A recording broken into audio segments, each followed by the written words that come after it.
Hello, hello, hello. Incredible greetings, everyone. Incredible greetings. How is everyone doing?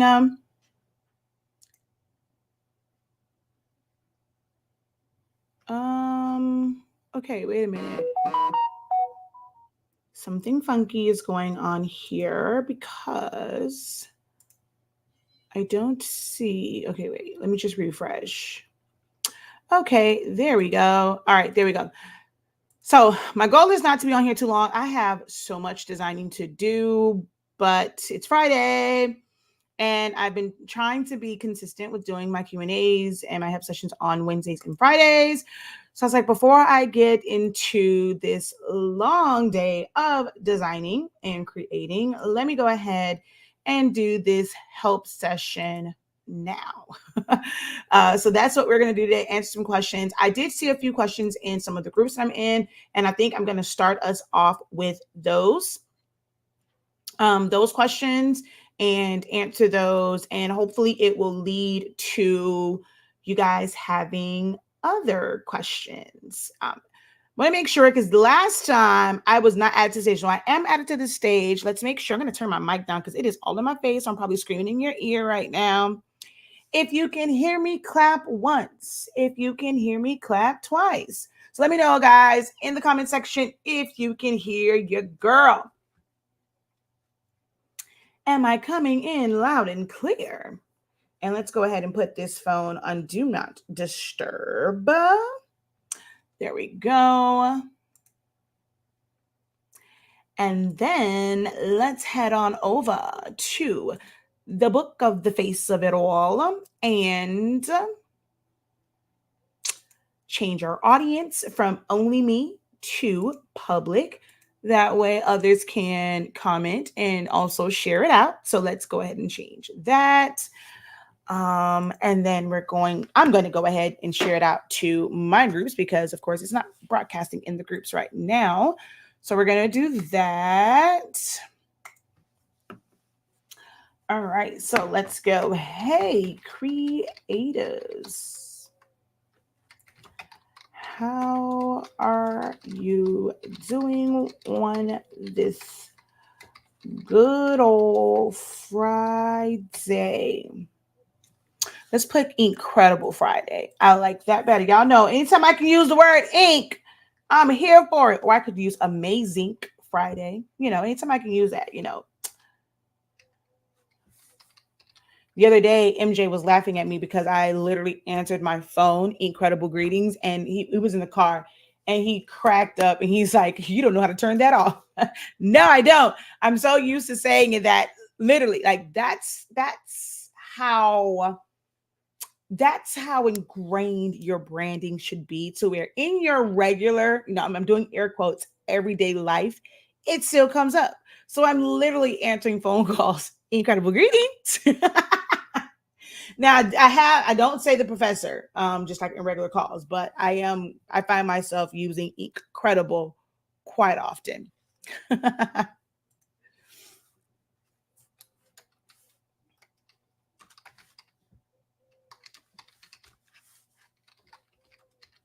It's that time again.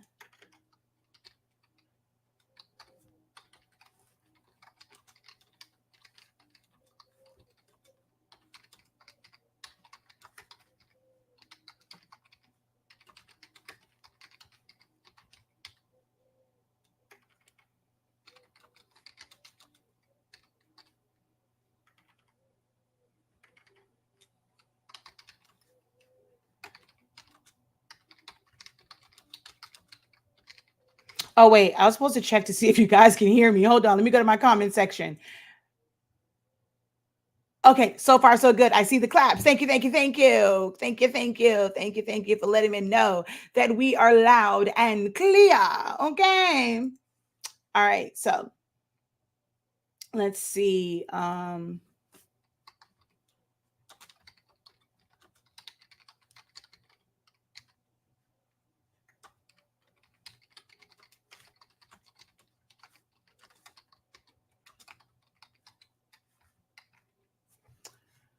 All right, so let's go ahead and hit share now. And then we're going to share this to my groups.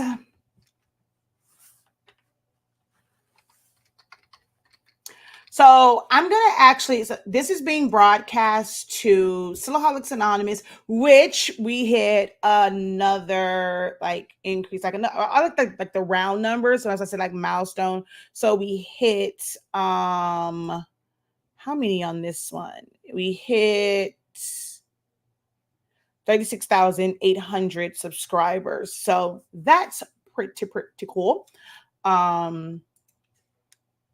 But so I'm streaming on that one. I'm streaming on Honestly Speaking because there are some Canva questions that I want to answer in this one. Like those, like I said, there are some questions that came up that I saw in groups I think would just be, they're really good questions. And I want to be able to answer them in video form because trying to type it all out, it just seems like team too much sometimes. So we're going to answer, I'm going to answer those questions, some Canva ones. There's also some questions about printers, specifically the Epson Workforce printer. So I want to kind of address that one in this live video. Let's see what else. There's another question. There's another question. There's a question. Oh God, I can't remember. It's going to come to me. It's going to see, now I know how you guys feel. And I'm like, okay, y'all have any questions? It's like, man, I had a question earlier, but now that you put me on the spot, I don't remember it, but I know it's going to come back to me because I'm going to have to go into one of the groups where two of these questions came from. And I know that it will come to me at that point. So I'm just going to, like I said, share this out.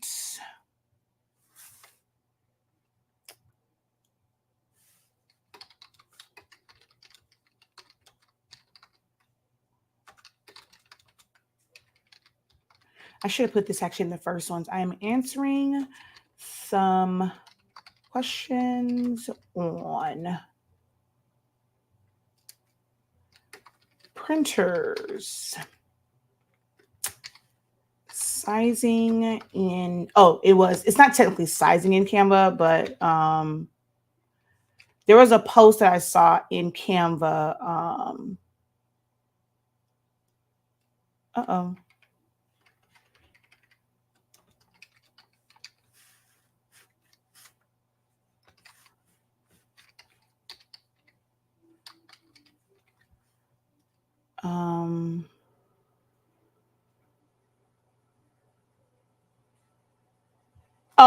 I know what it was.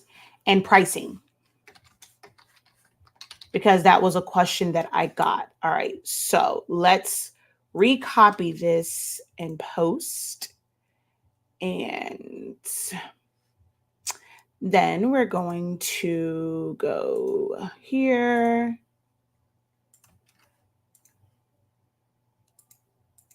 And if you guys can share it out as well, that would be great. All right. So, like I said, we're going to hop into this. As you guys come in, wave, say hey, let me know where you guys are watching from.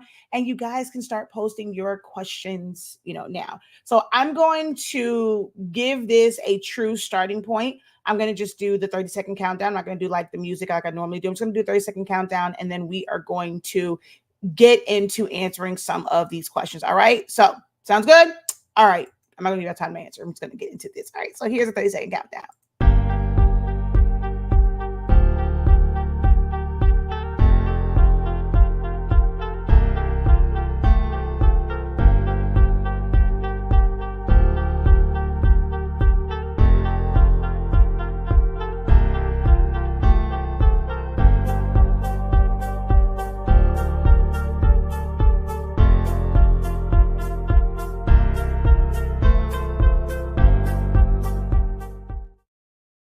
Alrighty. Hello. How art thou? All right. So incredible greetings, incredible morning, everyone. I am Shakia the Professor, Shakia Lavelle. So you can follow me. If you're not following me, you're not friends with me over on Facebook. The name is just Shakia Lavelle, Levell.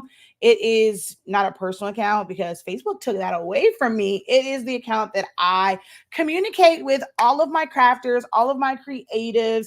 I don't answer too many inboxes because I get inundated with way too many of them. But if you tag, if you send me, you follow or you send me a friend request, and if you tag me, I get notification and I can, be able to help out. I don't mind helping like on a public platform where it helps others. Once you kind of slide into my DMs, it becomes more of a private one. It's like a private session, and like I charge for one-on-one session. So feel free to tag me whenever. Sometimes I get tags from people who are in groups and they will see a question and then they'll tag me and be like, hey, Shakia, do you know anything about this? Can you help them out or whatever? And I don't mind that either. So Shakia Lavelle is the name over on Facebook. I'm always here to help. All right. We do have a website, so I'm going to help, but I can't really help without promoting. This was a learned behavior for me, is to remember to actually promote the things that make us money for our family. Because I don't right now during grad season, I do a lot of customized items and things like that. And I'm really, really active, but throughout the rest of the year, I'm mainly focused on creating content, creating classes, creating learning material to be able to help others. I've been in the game for 26 years, so I have a lot of game and a lot of knowledge, and I'm trying to share that with the next generation of crafters, creators, small business owners, which I don't take offense to that word. I'm not sure why so many people do, or we can call it non-corporate business owners, just startup business, mom and pops, just those who just want to be really, really creative. It was so interesting, kind of not really business related, but when you see just how far the world of crafting goes. So my son has epilepsy, and we had to have his scan to test like the electrical spikes and stuff, and if there was any change to it, which there was. So we have to kind of deal with that with him and maybe having increased seizures.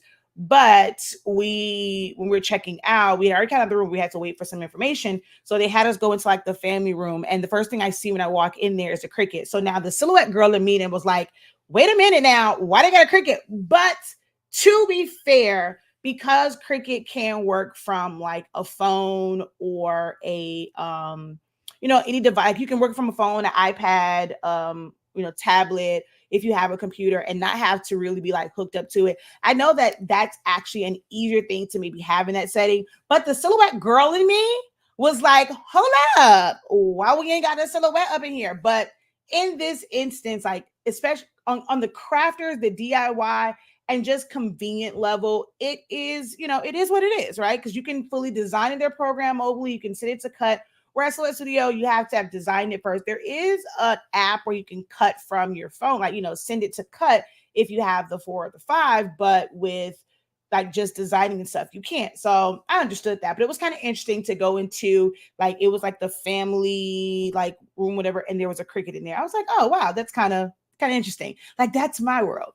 But anywho, I am a Cricut, not Cricut. See, you got me saying Cricut. I'm a Silhouette Studio instructor. I have been using Silhouette Studio I've been using it for 10, almost 11 years, because I started using it before my niece was born. My niece is now 10. So I started using it before she was born, like right before my sister had her baby shower. So I'm approaching 11 years using the Silhouette Cameo system.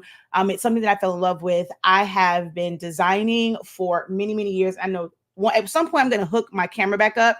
That way you guys are not looking at just a screen while I'm going through this part. You can actually look at my face. But as of right now, I don't have my camera hooked up. So sorry about that, guys. But I have been doing graphic designing and just doing these different things since high school, right? I will be 43 on May 30th. Yay for me. So, and I started this when I was like 16, 17 years old. So I've been in the game and just kind of knowing design and design programs for a really long time. And so I try to bring that knowledge to you guys, answer your questions. And because I know both sides of it, like I know just the starter, the DIY. So you may not know like the technical terms that we may use or others may use like in videos and like the right keywords. But when you're describing what it is that you're trying to do, because I know both sides of it, like I know like the truly technical side and things like that. And I also understand craft talk. I can bridge the gap. And no matter how you pose your question in the comments or like a post, I can normally figure out what it is you're trying to, ask. Because I'll maybe ask some follow-up questions. I can figure it out, and I can direct you to the right terminology for you to do further research and things like that. Our tagline or our mantra for this year for our company was the research starts here, right? So we want you guys to utilize me as your Google before the Google, right? Because you may not know what to put in there, or you're putting in certain elements, like certain things, and you're not getting the results that you want. It might be that you just need to switch up your search, and how you're searching for things. So we want to be able to do that. So we are your, you utilize us. You utilize us, tag me in, posts and things like that, because your research starts here. I'm well versed in Silhouette Studio, graphic designing, everything from Photoshop, Illustrator, Canva, Silhouette Studio. Do I prefer Affinity? No. I can normally kind of like, I won't really go through like showing you like a demonstration in there. This how you'll do this, but I can explain it and let you know like what tools you need, because a lot of the times, as you guys have heard me say, methods are many, principles are few. Methods change, principles never do. So the method may change in a different program, but the principle of how something is done remains the same across the board, no matter what software you are using. Things like sizing and understanding that. I just saw a post and they had a rectangular type picture. They're trying to fit it inside of a circle. Hey, why is this not fitting? It's just understanding those things that you'll never be able to get a design that is in a rectangular orientation to fit the same way inside of a circle. There's also a post that I saw, which we're going to address these things on TikTok. And someone that I follow over there, a bad review. She kind of posted her experience with that. And the person was like, it didn't meet my expectations. And it's not that it didn't meet your expectations. You just have no knowledge of what it means like design. So the person was selling kind of like a grad fan. And it's more so for like a head. It's meant for like a headshot. And she wanted to put an entire picture like of her, I guess it was her daughter or someone in her family, someone she knows. And it was a really long picture, but the frame, although it was more of an like the bracket frame type one, it was basically a square orientation. And here we have a rectangular picture. So because the entire picture did not fit in that frame, she wanted a refund. She left a bad review. So I want to kind of talk about that, because there are some who are just kind of in the DIY phase, or you're wanting to get into this and you have these same questions like, how can I get this to fit into this? And it goes back to, when we were younger, it's trying to fit a square inside of a square peg inside of a triangle hole. You can't really, do that. So we're going to kind of, talk about those things. And I just have that background in designing and can be able to help you simplify or just understand it in a more like crafty talk type way, and ease some of your frustrations.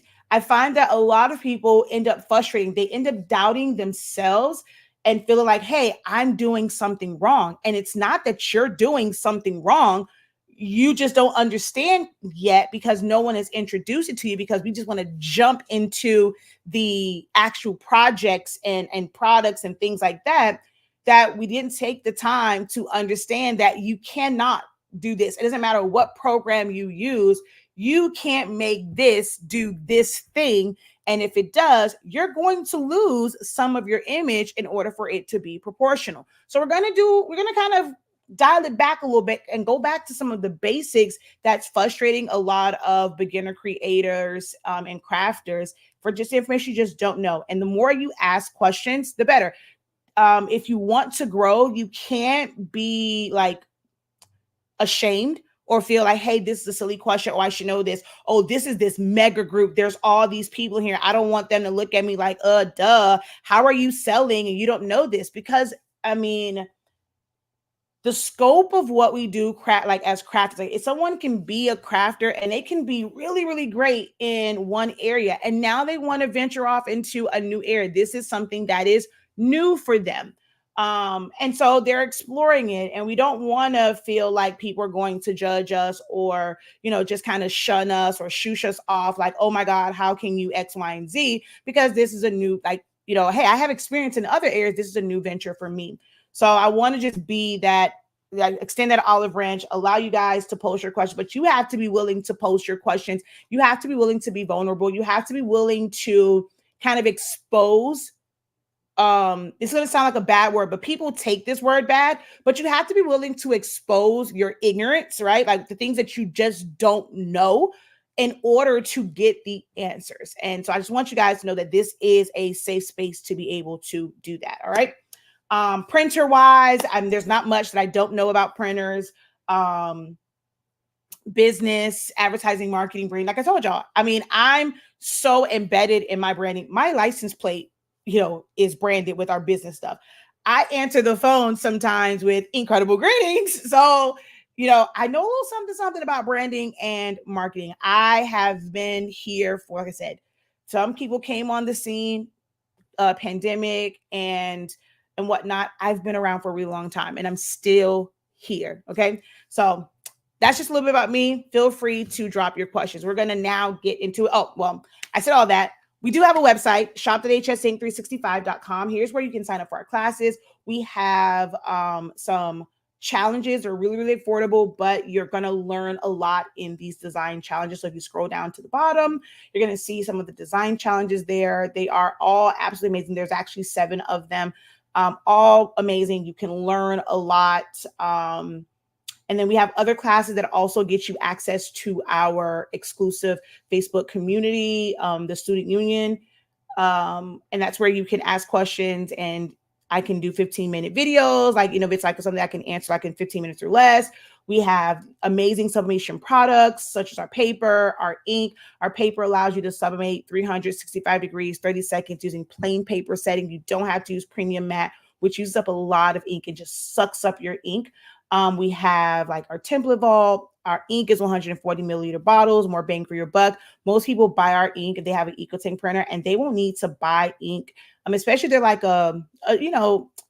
not like a super, super heavy where you're printing 50 to 100. Like if you're going through like 50, 100 pages per day, you're going to go through a lot of ink. But there are a lot of our customers, and we're perfectly fine with it. We knew that going in with 140 milliliter bottles, that it can be a year. So you definitely get more bang for your buck when you buy our product. So definitely go and check those out. All right. So that's shop.hsinc365.com right now because it's grad season.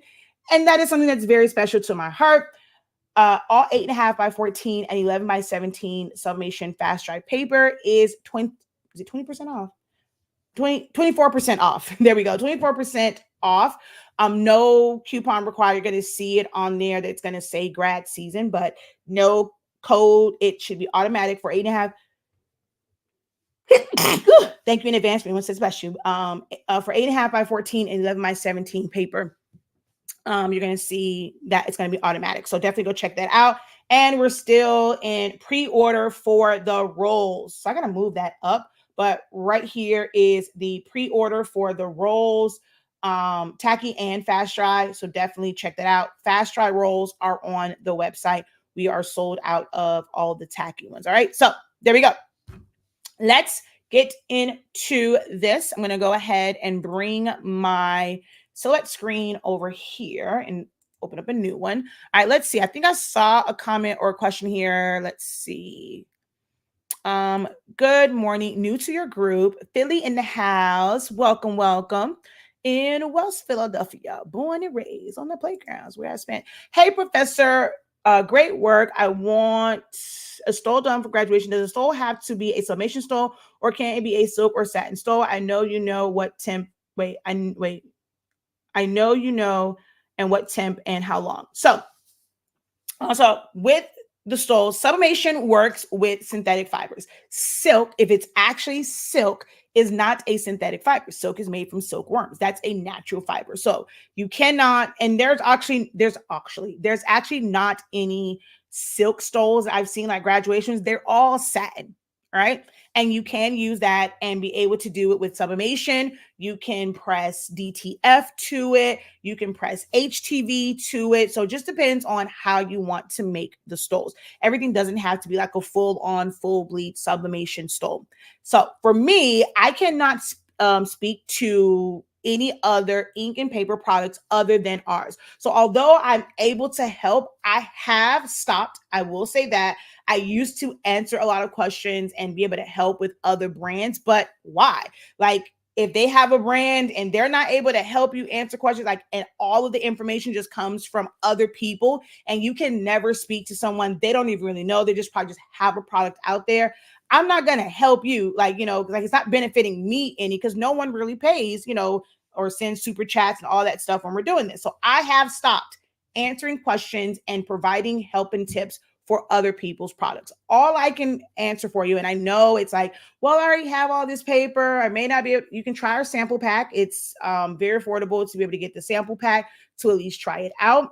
But I can tell you, with our sublimation paper, 365 30 seconds is like our benchmark. Depending on your heat press, you may have to do set your dial to maybe like 370, do 30 seconds or 40 seconds. The most important part is going to be taking a heat gun and actually measuring the output. So sometimes you might put 365 on your readout, right? Like, you're going to set the thermostat to that. But if your heat press has some type of issue and it's not actually outputting 365, and when you set it to 365, it's only outputting, let's say, 350, you can use 350 with, honestly speaking, sublimation paper, just not 30 seconds. You're going to have to let it sit for maybe about 45, 50 seconds, 55 seconds. So you want to have a temp gun. If you have a heat press, if you own a heat press, no matter what type of heat press it is, I highly recommend that you go on over to A to Z with the Smile, and or go to like Home Depot, Lowe's, Ace, like, well, if they're obviously open anywhere. I know Harbor Freight has them, and get a temp gun. You need a temperature gun to gauge the temperature of your heat press and know if it's actually outputting. You can also do a surface probe, but that's a little bit more technical. But a heat gun will definitely get you, it within the general ballpark. So anyone, even if you have a handheld heat press, you want to have a temp gun. Everyone who's doing any heat applied applications, you should have a heat gun. And so with us, like I said, 365 30 seconds is the starting point for that. And it will be a satin stole. Let's see. Me, years now, and you're still teaching me. Plus, I only use your ink and paper, never have problems. Thank you so much for that. Yep, she says it's been a year or more for her, but she always likes to pick it up whenever it's on sale. Let's see. Yes, a temp gun, never thought of that. Yeah, I'm going to go over, I'll just show you. I'm going to go back over here, and let's just go to A to Z. So it'll be like, you'll see words like infrared thermometer, heat gun, things like that. They're all pretty much the same. So if I just go heat gun, it'll probably come up and say, actually, no, not a heat gun. I did say that. I said, I put a heat gun here. I mean, a temp gun. Heat gun, different.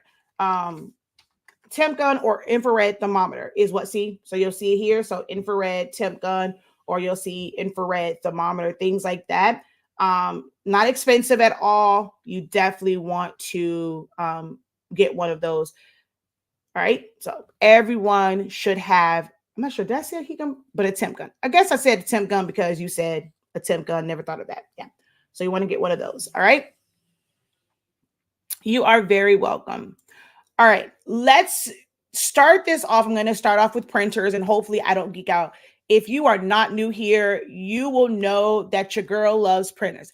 I have low-key a little obsession with printers. I may or may not have double digits in printers, may or may not.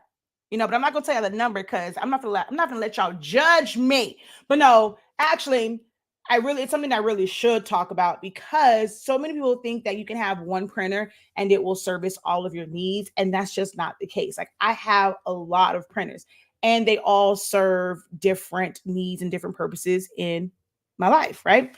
So I have my Roland BN20, I have my Canon 24-inch, I have a laser printer, I have my Sublimation Workforce 7720, I have a 7210, I have my pigment ink printer, I have a dye-based printer, which is a Canon printer. I also have well, I don't really use them, but I do have the 7820, 7840s. I also have thermal printers. So I use Rollo, but you can use Dymos. And let me see, is that all of them? I mean, so there's 8 different types of printers, but as far as, I also have a Sawgrass printer. So that's 9, although it's Sublimation, Epson, a converted Epson, and a true Sublimation printer. So I do have both. But so I have 9 types of printers, but I have multiples of them because I didn't even include the 7820, 7840 because I have one that's pigment, one that's still sublimation, but I don't really use them because that's what we're going to kind of get into is talking about the chips. I'm starting to get a lot of questions about the chips now because I think that across the board, outside of maybe some people on A to Z and some direct sellers from overseas, many of the shops that communicate and they interact with you in groups, or we're live on TikToks and YouTube and Facebook, and you're actually able to talk to us. I believe many of us have discontinued selling the chips, and I'm going to break that down as to why we have started why we stopped carrying the chips for those. But yeah, I have a lot of printers, and like I said, they each serve. So which one is my fave? I don't have one because they all serve a different purpose. If I am doing something like chip bags or whatever, I need to use a pigment ink printer. My Canon is a great printer, but I got it because it can be a 24-inch regular printer where I don't have to use my Roland, but of course that one is eco. So I need to just print like to regular glossy paper, but I want it to be wider. Like I want to print out a banner, things like that. I can use that. Can I put sheets in there? Yes, I can, but that defeats the purpose of what this particular printer was, for. Like I can print 24 inches wide and I can print really long. So I can do like little banners and stuff like that onto glossy paper. So that serves that purpose. My pigment ink printers, like just regular ones, are things for like regular prints. If I'm printing out grad fans, if I'm doing chip bags, if I'm doing centerpieces, like little cutouts, if I'm doing large cutouts, if I need to print out just regular letterhead or just any printable project, I like pigment ink printers because the ink is water resistant. Color range is a little bit different than dye inks, but it has just a wide range. If I'm doing if I need just like a little quick sticker, I make stickers for Zion Imani and stuff like that. I don't necessarily sell stickers. Like if I had a sticker business for planners, you would just use a regular paper sticker. I mainly use decals. Like I don't put sticker paper on windows, things of that nature. So I use pigment ink printers mainly like for things like that. Sublimation is sublimation. I am a very big fan and advocate of the old school workforces. I love a good converted Epson workforce printer. I'm not a fan of Epson EcoTank printers. I just think they're the biggest scam ever. But that's a story for another day. But I do love the workforce printers. So I have multiples of those. When they were being discontinued, the old ones, I brought multiples of them. So I would always have them. I actually still have 2 7720s in a box. So those are my preference. I don't like the 7840, 7820 as a sublimation printer or a pigment ink printer. I know about 3 years ago, maybe 4 years ago, because it's probably around the start of the pandemic, I was saying, oh my God, this printer is amazing. And that was my fault because I really, really didn't like fully test it. And I didn't notice like little things, but I'm not a big fan of those. I actually can't wait until Epson changes out the printers because they normally change printers every 3 to 4 years. So they're well overdue for switching out these 7820, 7840s because, oh my God, they are horrible. Oh my God. These are the worst printers they've ever created. Like, no, seriously. The 7820, 7840, 7310 printers are the worst printers Epson ever created. Okay. And then laser printers are for laser projects like that has its own use. Now, my next print I'm going to add is a white toner because I do want that one to be able to print onto colored cardstock. So that would be like one of the next printers that I add. My roll-in is for adhesive vinyl, like to create decals. That's what I use for my yard signs, my posters, things like that. So I don't really have a fave because they all serve different purposes in my life. So yeah, that's that. I have a wide format. How do I print 72 inches long? So you can't if you have an Epson wide format printer, you cannot print 72 inches long. Unless you have the 8550, but so when I say every last Epson printer allows you to print up to 47 inches long. Now, if you have the 8550 EcoTank printer, you are able to print 80 something, right? You're able to print that long with the 8550 printer. That's the only one, might be 86, but all the other ones allow you to print continuously up to 47 inches long. So there is no option to be able to print 72 unless you have like a printer, like a roll printer, like a Canon or, Epson roll printers or Roland, things of that nature. Let's see. Good morning. My question is about t-shirts. I created some DTF t-shirts for work. I got my images done locally, but they didn't feel soft. Is there any way to get a DTF that's soft to the feel? Yes and no, right? It's not going to probably give you, like, I don't know like how soft you're looking for. What DTF is there's ink and then there is a powder that's put on the back.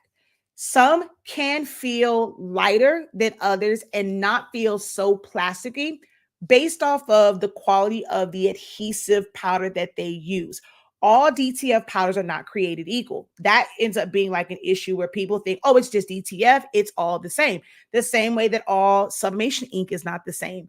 I actually just took some pictures of some ink that I got when we were testing ink and like just seeing the differences in the colors. All of them are not created equal. DTF is the same way. All white ink is not created equal. Some people change their settings to where they're putting a small amount of ink on the back. Some printers, it's a really high concentration of white ink.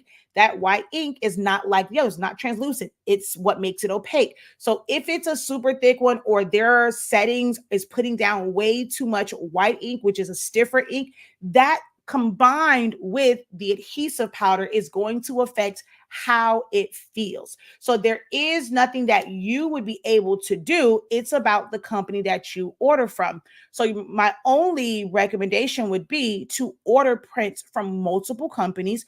Order things that are big, that are small. These are things that you have to do. When you're talking about business, there's going to be money spent out that you're not going to technically receive back. Like you have to invest. Not all investments have an immediate return. You're going to have to spend that money to order different prints. Some of them may have to have them shipped in, maybe everyone close to you locally, because they're trying to save on money and things like that. They're not getting the best. They're probably the ones that's in these Facebook groups for DTF saying, hey, where's the cheapest place I can get powder from? Where's the cheapest place for me to get ink from? Oh, I was ordering from such and such place, but it's gone up. It's too much.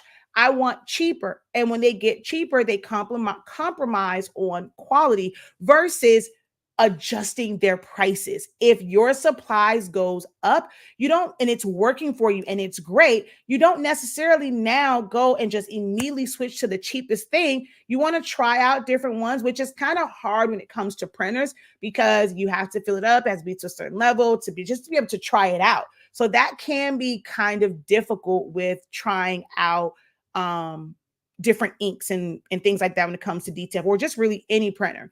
So you have to maybe order, you as the person who is just buying transfers, ordering from different companies, making it your point to maybe order another sample pack. Create a design if it's for you, just a regular design, and you're going to submit that design to that company every quarter, maybe every 6 months. Because if they ever ran into this situation and you're like, okay, I ordered from them this month, and now you're like 2 months down the line, 3 months down the line, whatever, and you order from them, they may have gone through hard times. They may have switched out their white ink. They may have switched out their film. They may have switched out their powder. So you had them. They were amazing 3 months ago, but now it's horrible. So you want to make sure that their quality is up to par by ordering samples from them. And this is just across the board.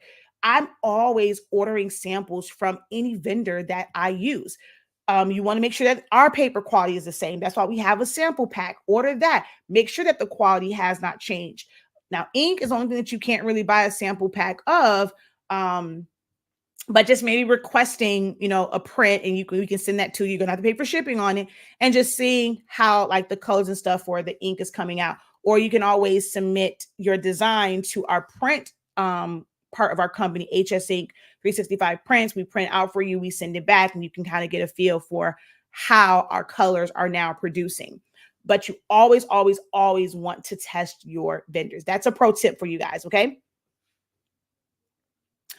Do you have any thoughts about the DTF hack regarding the powders being a health hazard?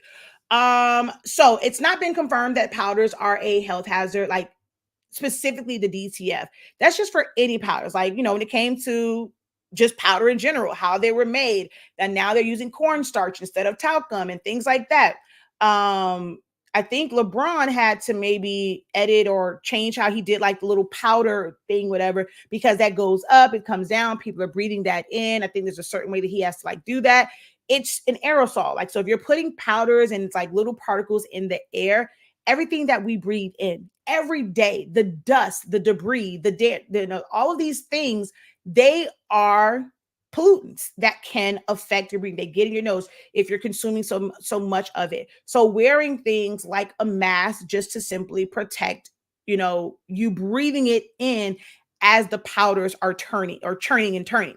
If you're doing the hack, you're manually doing these powders. So of course, it may go into the air. You may have to wait for it to settle before you take your mask off. It's not just, okay, powder it, then just immediately take the mask off. You may have to wait a little while for that powder to, any dust or, like for those things just to kind of like settle down and just go to the floor. So there's nothing that's really been confirmed that there is an issue when it comes to the powders. They have passed all tests and things like where they're able to be legally sold in the US, because there's certain things that, you have to go through for those things to be sold in the US. So if they've gone through that, it can't be, too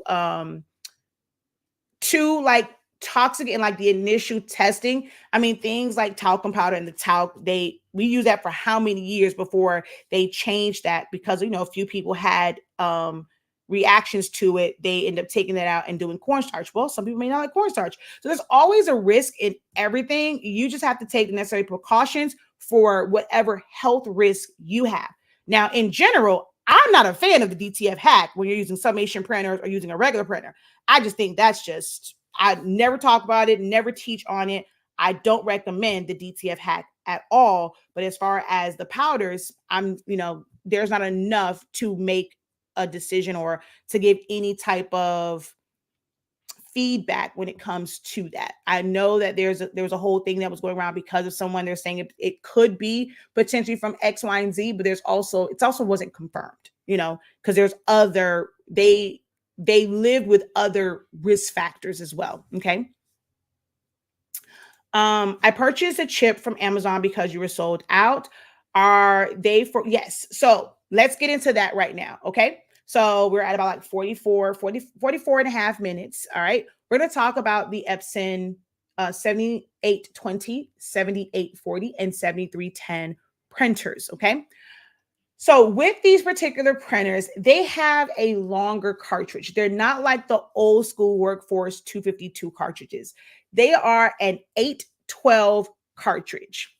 Now, some of the other printers have used an 802 cartridge, which is also long, 700 cartridges, like 702. Those are longer cartridges, but the chip on it is the most important part. So with these newer ones, Epson set up their firmware where each chip has to be coded with a new serial number. Whereas with the old ones, it can just reuse the same serial number over and over and over again. So they were auto reset chips, and you're able to either wait for it to go out or use a chip resetter. Well, with the new printers, 7820, 7840, and 7310, you cannot reset them. They are single-use chips. So once it gets to a point and it say, hey, it's running low, don't change it out because you don't want to waste the prints on there. The chips store a certain number of prints. Now, once it shows an X and it says cartridge not recognized, it is time to completely take that chip off and put a new one. You don't have to get a whole new set of cartridges unless that's the only thing a company has. So for us, for the longest time, because we weren't carrying chips, but we did have some cartridges. People were purchasing the cartridges from us just to take the chips off because it was still cheaper than buying an Epson cartridge and taking the chips off. So those are single use. But the way that Epson made them, whenever they adjust their firmware, they have adjusted their chips to, I guess, somewhat match it.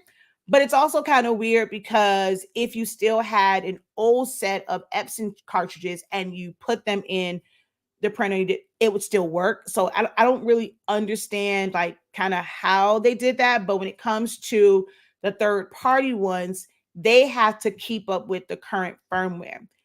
They are only able to have access to the 7820 and the 7840 printers. So that's the multifunction one with the scanner on it, the one tray and the two tray printers. The 7310 printer is not a printer that they have access to over in China, right? Where these things are being produced at. So they cannot really make the chips fully compatible with those. So if you end up doing the firmware update, you could lose the ability to use the third-party chips. The 7820 and 7840, they have the exact same firmware because they're an all-in-one. The 7310, because it's just a printer, it utilizes technically a different firmware. I have instructions on how to roll back the firmware for the 7820, 7840, but there are no clear instructions for the 7310 because they don't have access to it. Of course, Epson isn't showing you how to do that. So if you're looking and you're considering a 7310 because of the cost, I would highly caution you against that because there is no way, like if you do it, if it automatically does the firmware, you will have no choice but to purchase Epson cartridges to harvest the chips.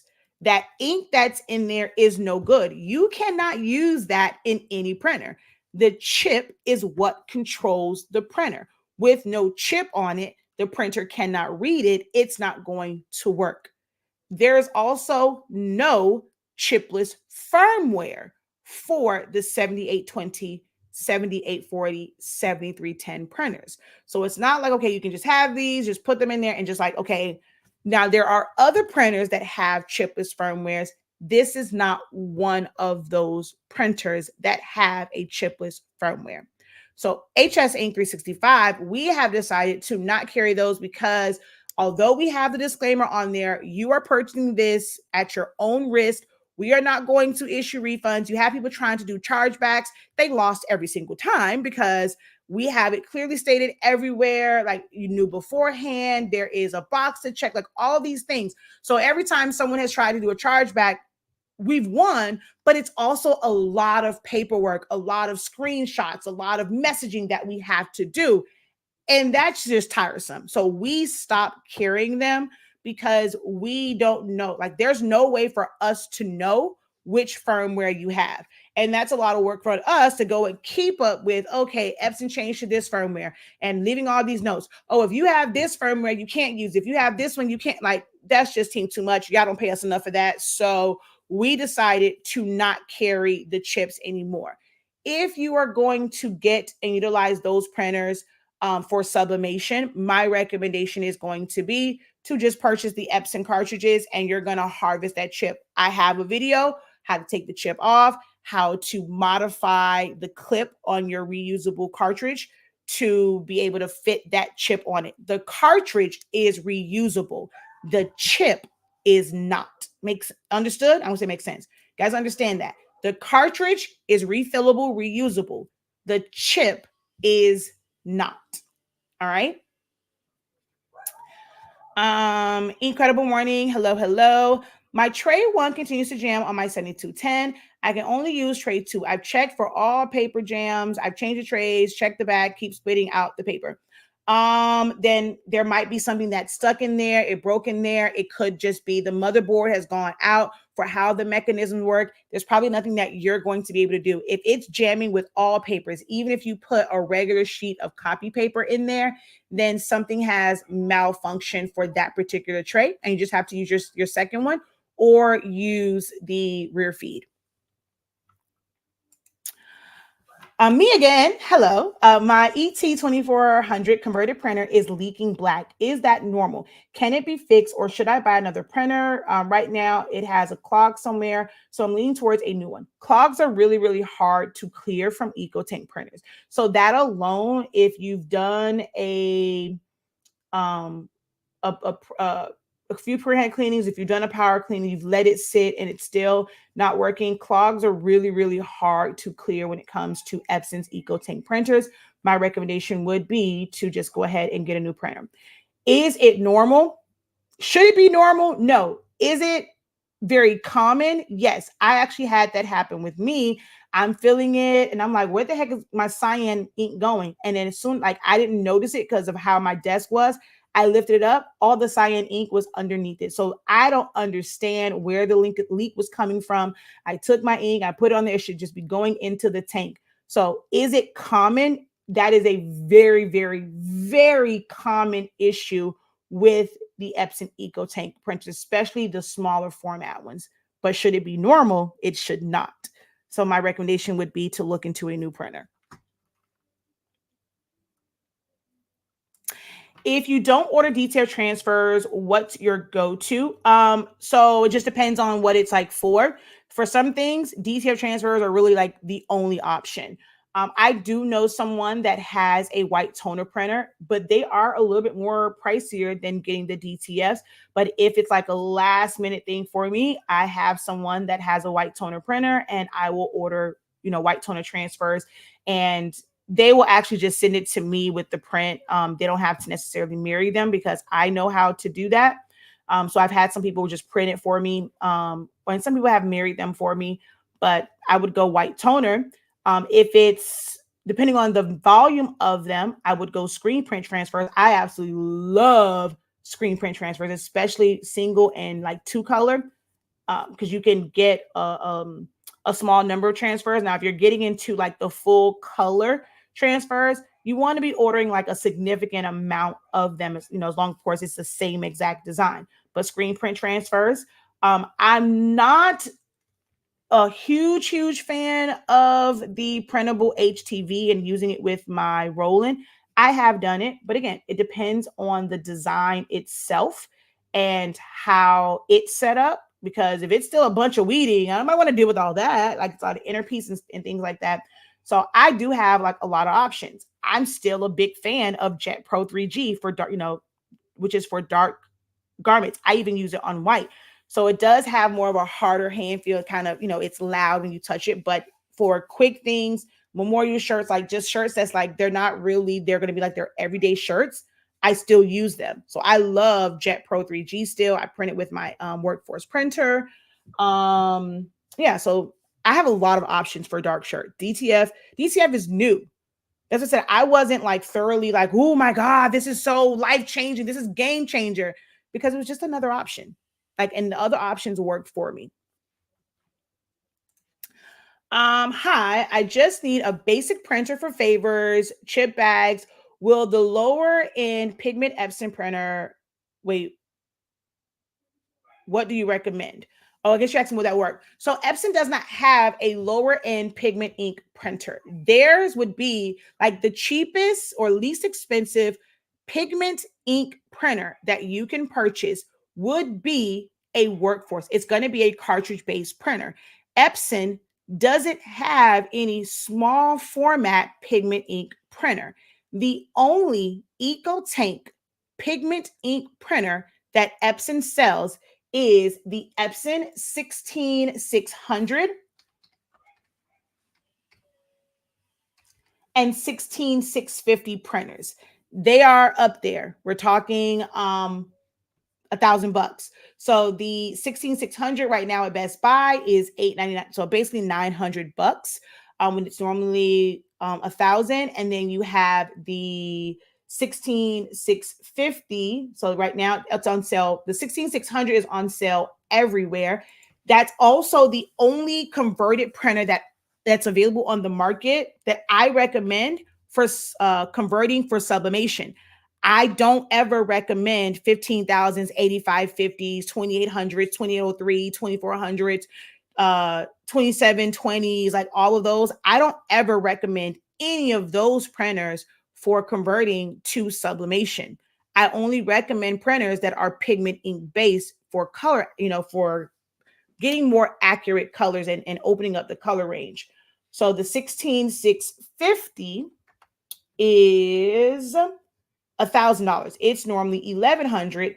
It is currently on sale for $1,000. So those are the ones that I recommend if you're looking for a pigment ink printer and you want Epson. Now, guess who's entered the chat? Canon has entered the chat. Before I get into the Canon ones, if you guys have not given this video a like, a thumbs up. If you're watching from YouTube, close out of the live chat. Please give this video a thumbs up. It helps the algorithm. I'm giving, like I told y'all, and I did the shared post. I'm going to drop gems on you, okay? Gems are, I'm going to say, priceless, okay? But digital currency does help. I'm not asking for super chats or stars, although, hey, I worked hard to be able to get to that level where my channel can accept super chats and thanks. I worked hard to where, I can accept stars on mine, as a thank you. We also have our Cash App because YouTube, if y'all don't know, they take 30%. So whatever you send via super chats, all of those, they take 30%. We only get 70. You can always utilize the Cash App if you ever want to, send a little thank you. But, I'm dropping gems the most, like the least, the least that I am asking of you is to like the video. I mean, the next step after that would be, hey, can your girl get a share? Can you tag a friend? Introduce me to some new crafters who need real, like, and they can value and they can find value in like actual help, someone answering your questions who's truly knowledgeable in this field and can actually help. So a like, a share, and if you you want to send a little love offering, hey, that's welcomed as well. All right. But who's going to enter the chat is going to be Canon printers. Canon actually has an EcoTank pigment ink printer. I'm using the TC20, which is a 24-inch, but you can feed sheets through it. And it doesn't interfere with you having the roll of paper, loaded in. So you can still print sheets, even if you have a roll of paper loaded in there. So I have a Canon TC20. It's like $625, no, $695, I think, somewhere in there. I think it's probably like the average cost of it. certain places you can get it for like $625, but like $695, $700. It's a 24-inch wide one. You can put glossy paper in there. The paper can be kind of pricey, but you can put, you know, them in, like put the glossy rolls in there and print little small banners and things like that. So you can use that for chip bags. And I have to remember the name of I have to come back with the number, but if I'm already giving you that information. If you search Canon tank printers, or if you search Canon pigment ink printers, or look at the specs, you're going to see the ones that is an actual pigment ink printer to where your ink will not run. But there's no beginner or small format or cost efficient Epson pigment ink printer. You're either going to go in cartridge base, which I don't care for the black ink in the 7820, 7840, 7310. It smears a lot. It would be the 16600, so the $1,000 printers. About the chips for the 7310. So if we do not let the refillable run out, we can still, okay. So as long, all right, the cartridge can be refilled. The ink, the physical ink in the cartridge may run out before the chip reaches 0 prints.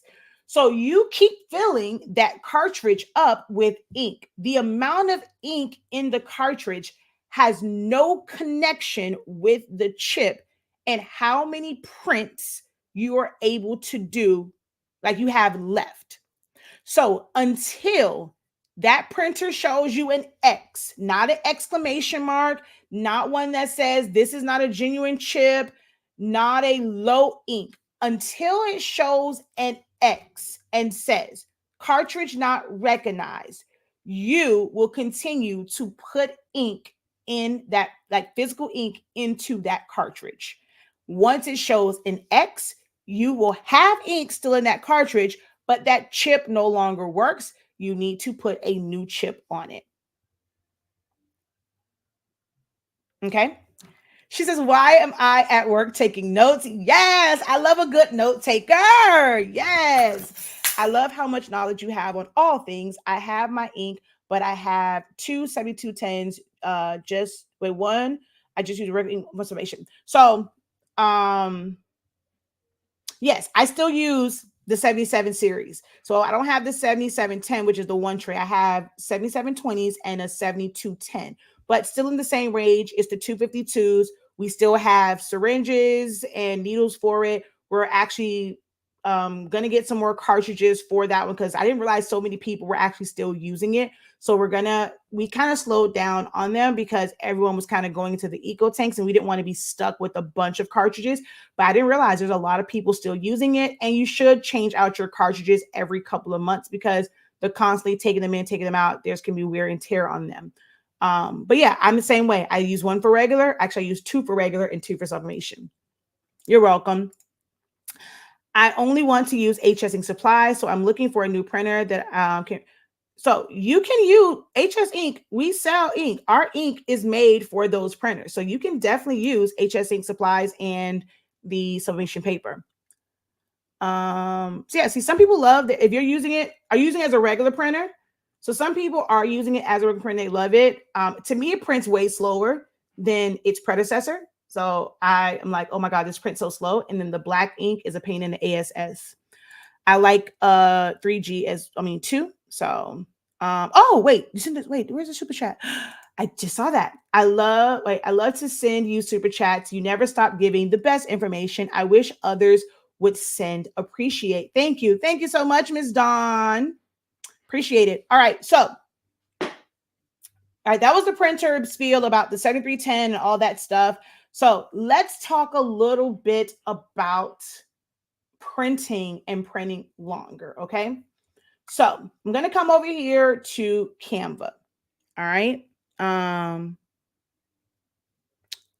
Oh, you don't want to mix. So the good thing about the 7710, like in the cartridges, is that you can drain the ink out and then just put new ink in it. So you don't have to wait this whole like time, whatever. You don't have to get new cartridges. You can drain the ink out, and put the new ink on top of that. So that's the joy of cartridge-based printers. It makes it really, really easy to switch out inks. Eco tanks, not so much.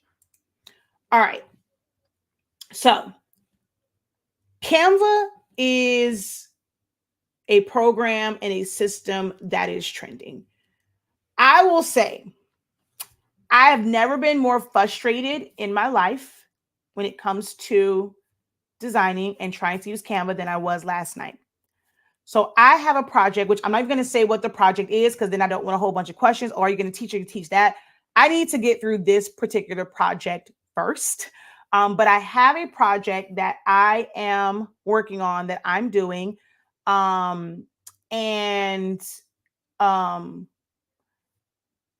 I said in the beginning of this, Zanyamani was in the hospital last night. Nothing, not sick or anything. Like, he has a regular check, and it has to be 24 hours, within the hospital, for them to put all the stuff on his head to monitor for his seizures.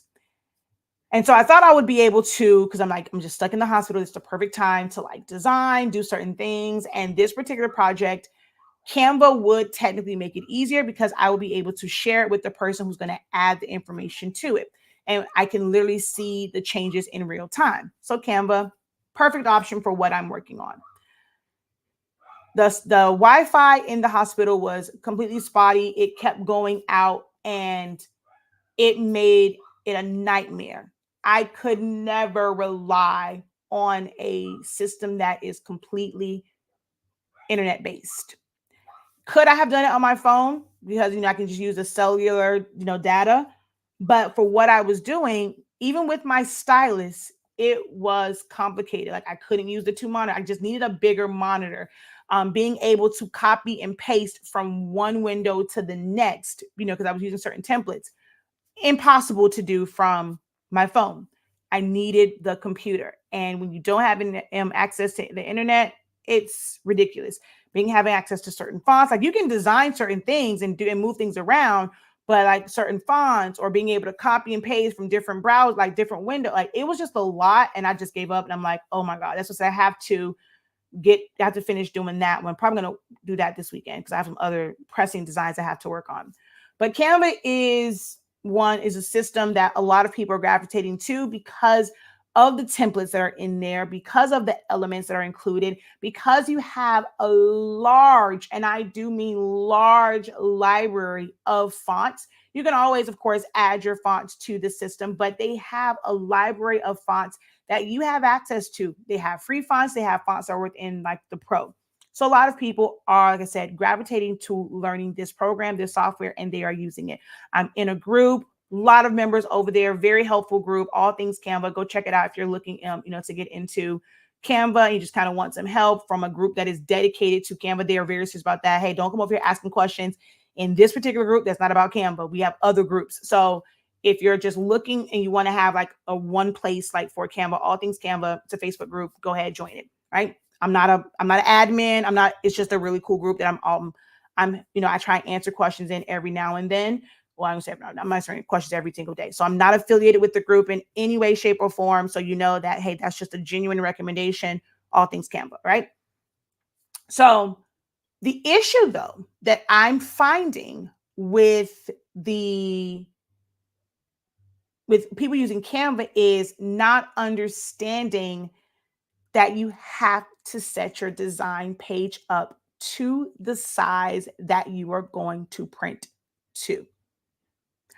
Or if you're going to choose a size that it's not, and you're you're the type of person, hey, I'm always going to just design on this 12 by 12 square, or this just square design.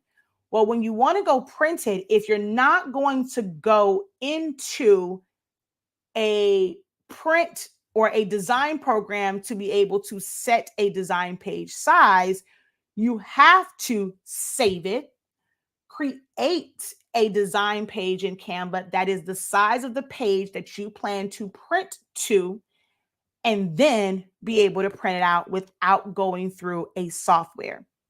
That was a mouthful. Let me know if you're tracking. If you're tracking right now, let me know if you're tracking. If not, say back up.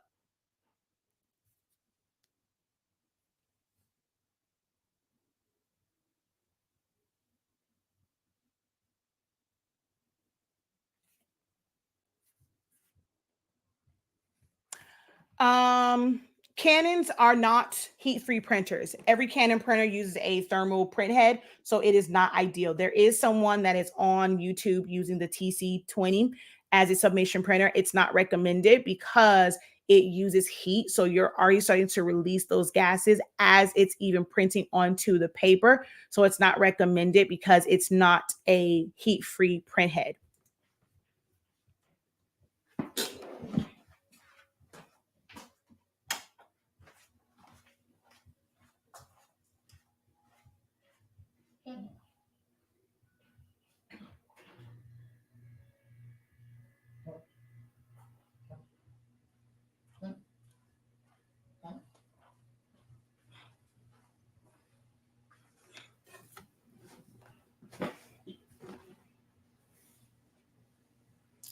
All right. So, okay, I see some, I'm tracking.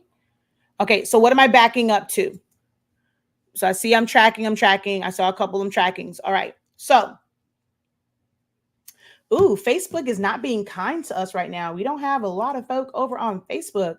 I wonder what happened to Facebook.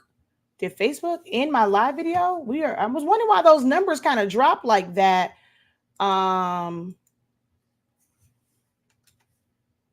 Not a whole lot of on the Facebook front right now. Man, I wonder what happened with my Facebook feed. Huh. All right, so let's just go back over here.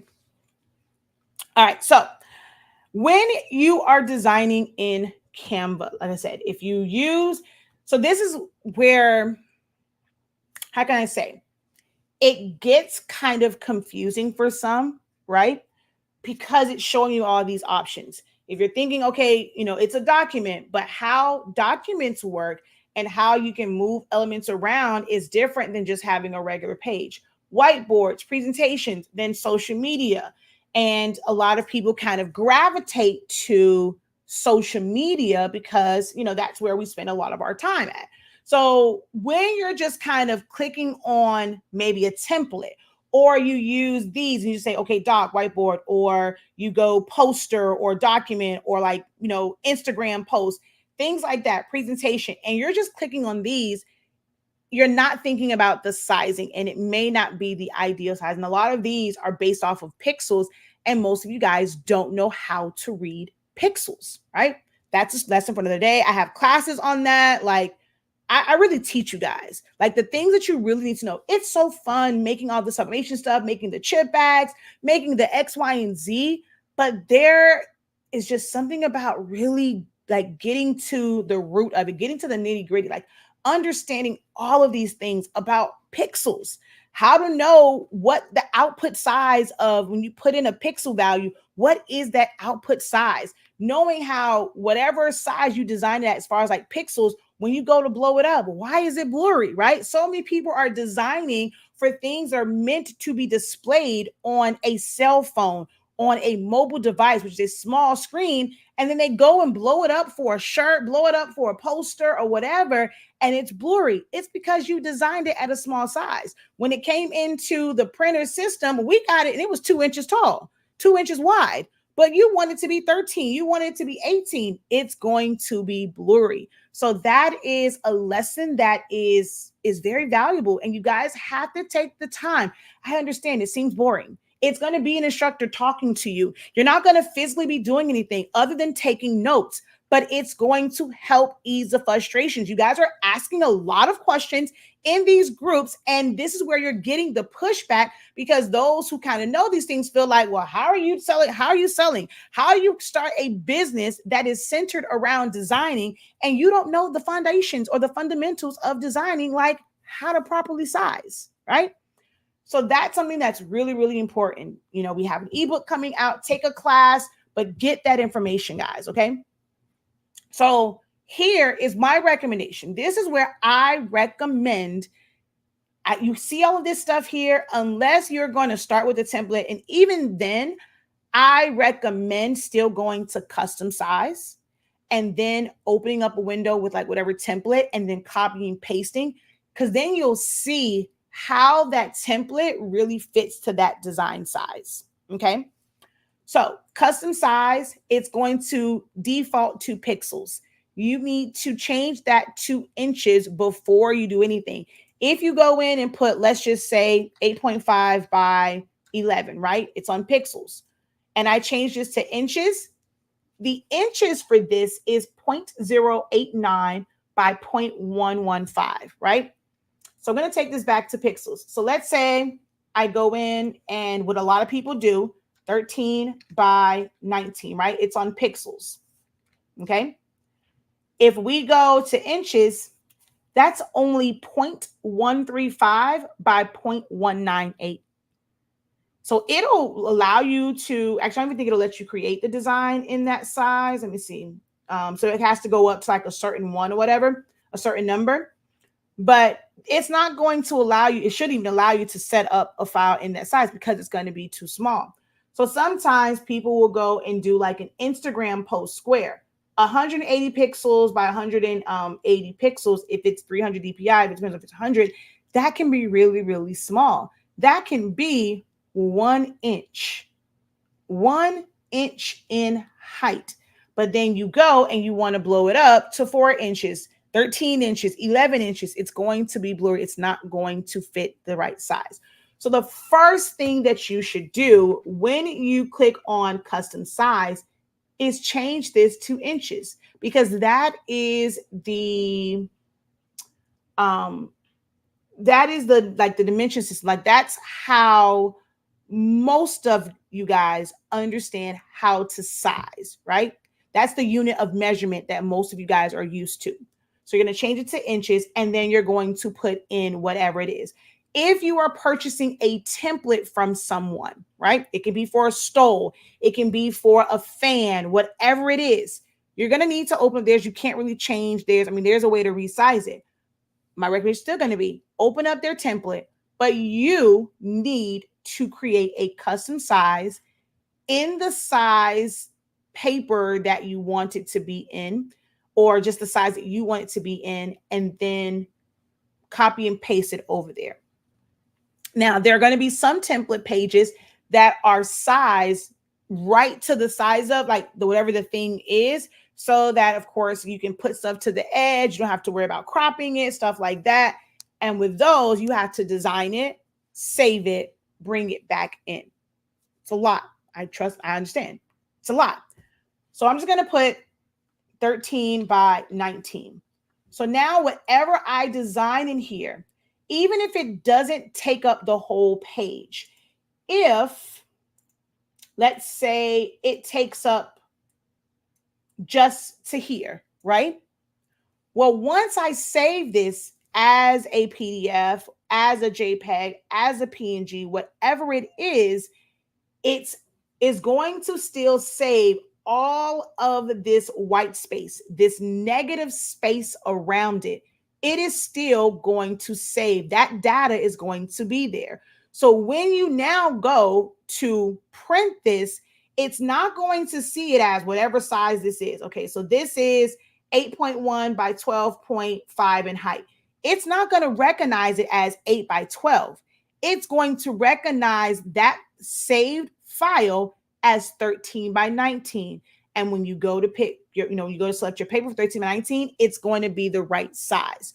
What happens with I'm finding out a lot of times is people are designing it, it's a smaller size. And then when they go print it, technically 13 by 19 isn't an option if it's a JPEG, right? It's going to come up as a photo. It's going to give you photo-based sizes, 8 by 10s, 5 by 7s, full page 8 by 10s. It might be like an 8.5 by 11. Like it's not going to instantly give you those standard sheet sizes. It's going to give you more photo paper sizes. And then when you go to print it out, it is the ink, like it's the wrong size. Somebody say, oh, it's too small, it's too big, I can't get this to fit, it doesn't fit my template, because you never sized it to fit, right? So you go when you create something over here, right? So let's say, I'm just gonna put this heart because this one I don't even know that'll show up. So I'm gonna take this heart, right?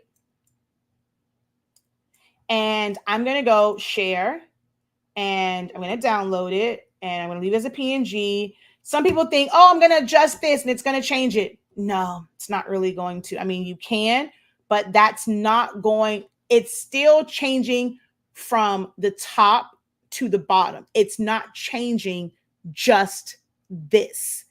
So when you're like, oh, I'm going to make it 300, DPI, and they're adjusting this, you don't even know how to read the pixels to know if you're really at 300 DPI, because that's not a lesson that you took the time to learn because you felt that was boring. It wasn't teaching you anything. You weren't doing it. Oh, I'm hands on.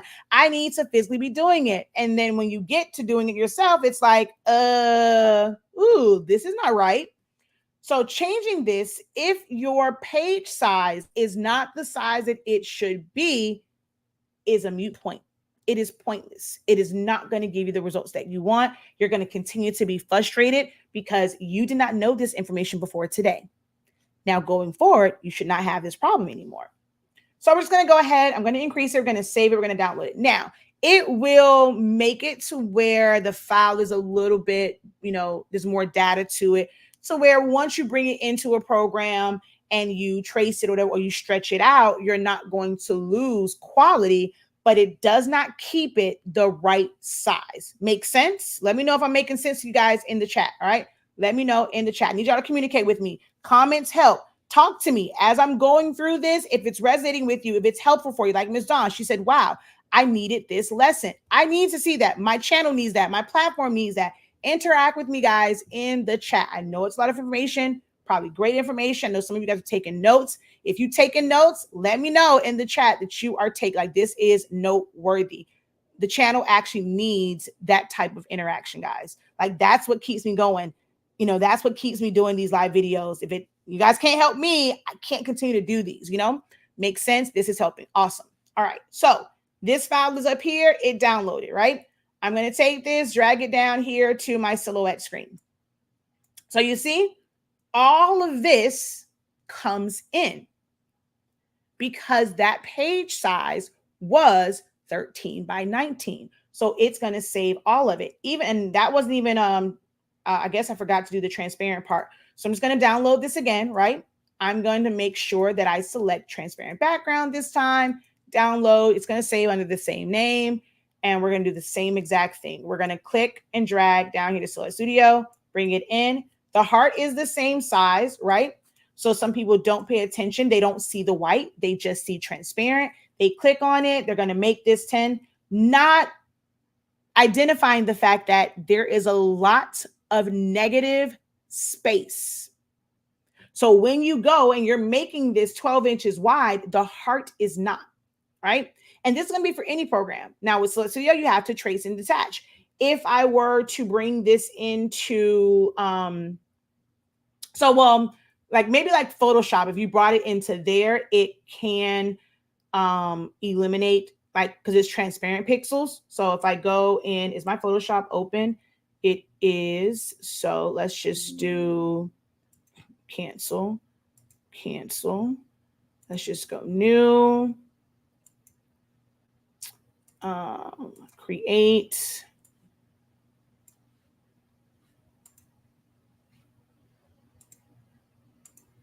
So if I take this and I bring it down here to this, so when it first comes in, as you're going to see, the box comes way down here, right? It's going to pick up on like the full on size. So I'm just going to go ahead and hit enter. Now, when I click on it and move it, if I go Control T, well, no, actually, no. See, it is actually still showing the whole thing. Hold on. But the pixels on this should be, let me go to properties and just see. Hey, it's actually already.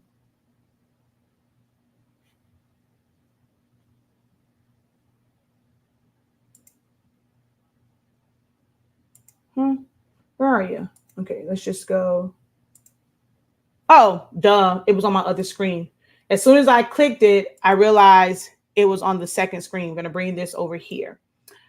So this right now is in pixels. So I'm going to click on this. I'm going to switch it to inches. So it is still showing me that where pixels pick up on This is only 6.72 inches in height, in width, and 7.67 in height. But if I still go Control T, it still stores the data that is around this, right? So you go Control T, when you're resizing this, it's still sizing it based off of this humongous box. But the actual image itself, it's still showing you is, what it's showing you just the size of like that image. So Photoshop is a little bit different when you're bringing that in, right? If you were to bring this back into Canva, I'm just going to go new page. I'm going to bring this in, right? I'm going to drop it. It's still giving me the full page. So if I were to size this, it's not going to give me, anything different. You would have to move this up and be very, very careful, because if you move in too far, it's just going to take it away, right? So you have to be very careful with how far down you bring this in, and then you can kind of have like a generalized size. Well, in Silhouette Studio, so someone says, couldn't you crop to, or crop it? I mean, you could crop it, but crop in Silhouette Studio is not your regular crop like it is in Canva, where you just move the nodes up, right? You have to, like, cropping would be putting a shape and you're going to crop it to that shape. Like, there has to be something else. That's how vector programs work. Cropping in something like Canva is just moving these nodes in, and you have to be careful with pulling it out because it'll do that, right? Now in Photoshop, there's a separate one from crop. So if you were to just go T, you're adjusting from here, right? If you adjust from the middle, or let me hold down shift so you can squish it, right? Because you can never do this. You cannot change the proportion of something in Canva. So if I wanted this to be more of a stubby heart, you cannot do this in Canva. Canva does not allow you to change proportions. But you can pull from here, and change it like that, right? If I wanted to crop this, so anytime I move these square nodes, it just resizes. It's not something that crops. In order to crop in Photoshop, you have to actually go to crop.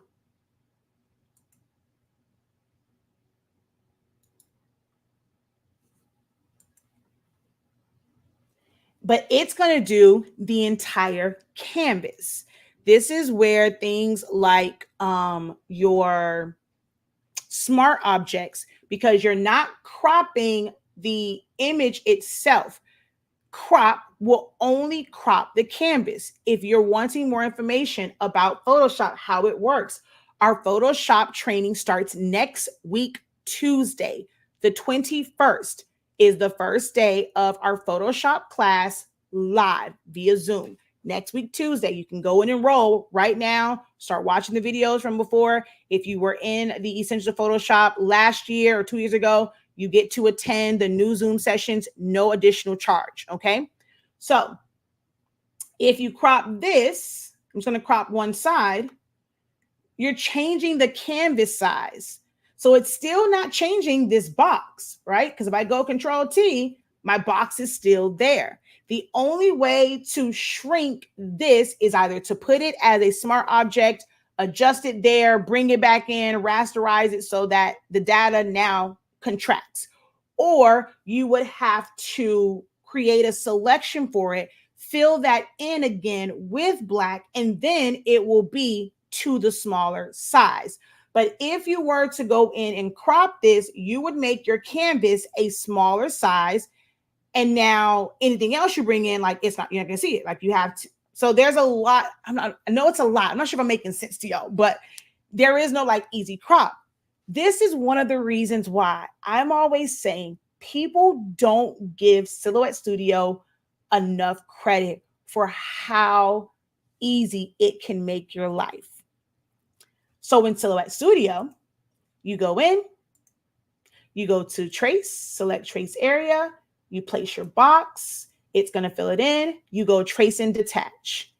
It instantly takes this from being this huge box to where the size is just to the size of the object, and you never had to adjust your design page or canvas. It's amazing. And it's actually the right size. Same thing with the one that's white. Select trace area, place our box around it. Or because this is, I'm going to show you, because this is just black, you can even do select by color, fill this in. Wait, why are you not doing the whole thing? Oh, all areas and trace and detach. It's going to pull that out. Boom. There you go. Right. And this is something that you're not going to find in a lot of the other programs. Something as simple as tracing, not even Illustrator. Like the way Illustrator works, you have to, still go and trace it. You can ignore white area. Like you have to tell it to ignore white space and this and the third. But Silhouette Studio allows you to really remove that extra, and it's not a part of it at all. There's so many benefits to learning Silhouette Studio. So now, when you come into this program right now, my page is really huge. You now know, like, in your end of the program, hey, what size paper am I going to print to? You're going to change that to 13 by 19. Okay. I'm just going to turn this off. So none. And now you place this. If you need it to be a specific size, it's there. You put it in the center. It's going to print right there. If you don't need it to be a specific size and you want it to be just maxed out to 13 by 19, you go and you pull it for it to be maxed out to this, within the margins of print, and then you simply print it out. But not knowing how, because so many people are using Canva as their design platform and then needing to print it, this becomes, an issue, especially with these stoles. Oh my gosh, the number of inboxes, and I can't answer them all. And I've tried to, if I'm available, to try and do like a little video or refer them and give them the direct link to like my video, the direct link to my class about this, because I go over all of these things in my master's program for design, for grad customs. But I'm getting, oh my gosh, the amount of messages and help requests I get for these stoles that are being designed in Canva. I don't understand the template where they're splitting it up into, it's supposed to be like 3 8.5 by 11 sheets, and they're splitting it up. Then people go to piece them together. The person that designed it, they didn't know what they were doing design wise. It is set up exactly. So when you need, like, and you're now watching videos about piecing it together, you overlap it. Guess what? It's now too short. I fielded so many questions for this, and it's crazy. Like, I feel like I could literally do a class, like just separating thing just about stoles based on how many questions I get inboxed or tagged in or even emailed every single day. Every single day. So you want to be able to bring it into a program. Even if you were to bring it into, like I said, something like Photoshop, right? This design page was not set up. I had set this design page up as 12 by 12, but this image came in. It still was there, right? It's not sized properly. And I'm going to undo, right? So I want you guys to see. Oh, will it undo? Okay, it won't let me undo any more than that. So I'm just going to go and do it again. File, new. And I'm going to bring this over. You can see it. So I'm just going to go 12 by 12, right? And we're going to go create. I can bring that file in. This page was only 12 by 12. You guys saw that, right? I'm going to bring in this image that it was designed and saved on a 13 by 19 design page. I'm going to drag that down to Photoshop. It's still going to open up. No matter, it still opens up. So even though you designed it, if you didn't know how to set up your Photoshop, That's 12 by 12. That's not set up for 13 by 19. So that's going to be a different size. It's going to come in. It's just going to instantly resize. Now you have to go back in and resize that. You would have to know how to open it up or create a design page that's 13 by 19 and then bring that in. Or even if you go file, open, and I'm going to go to my computer. I'm going to go to home. Is it there? Actually, let's go to downloads. And then we just have to go all the way down to the PNGs. I think it said untitled 13 by 19. So let's see. 13 by 19. No, it didn't come in that way. So what was the name of this thing? Was it untitled?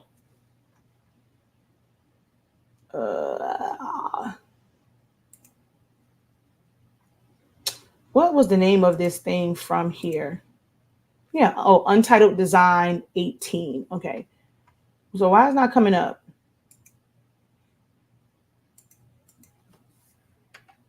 Oh, haha. Maybe if you spelled it right, Shakia. Untitled design 18. So this will now come in. The design itself is showing 10.66 by 12, which that can't be right. Oh, yeah, because 19, yeah, so that might be right, is what this is now showing as. And if I go Control T, this picks up on just that size because I opened it up and it's just that element. And so it's by itself. But when I brought that into here, it's going to show the full 13 by 19. So if I come over here and we're going to just drag and drop this one into Photoshop. See, it comes in at the right, it fills up the whole thing. It won't change the size, but that's knowing I have to design it. So if the template that you are purchasing is not made for the size paper that you are going to print to or that you are going to open up, it's going to be the wrong size. It will open up in any program, but it doesn't mean it's going to open up at the right size. Am I making sense?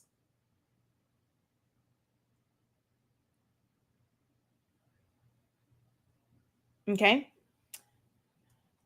So I say all that to say, make sure that when you're designing in Canva, that you consider, you can design it in any format, you can use certain things, but make sure that the one that you're going to use to print from, if it was in a weird orientation, save that, save it, bring it back in. And that's also going to allow you to see how it's going to look when it's printed out. All right. So that was that one. It was something else.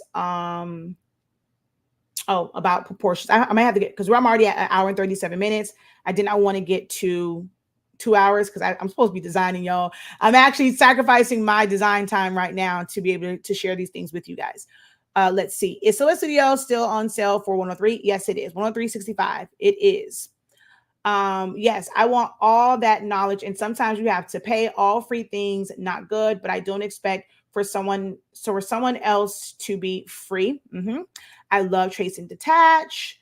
I want the knowledge and willing to pay. You did all the research and I would not give it away for free. Knowledge is power. Power ain't free. Thank you so much for that. If you save, can you save from which program? Which one are you talking about? That printers say they need ongoing problems for me when trying to order DTS. So if you're talking about from Silhouette Studio, as we stated before, Ms. Dawn, I think we went through that. I'm not sure I went there with you in the class, but they say that, and half of them, especially no tea, no shade, but a lot of the people that you guys are ordering from, they don't know designing. They don't know 300 DPI from a can of paint. I'm telling y'all right now. I have sent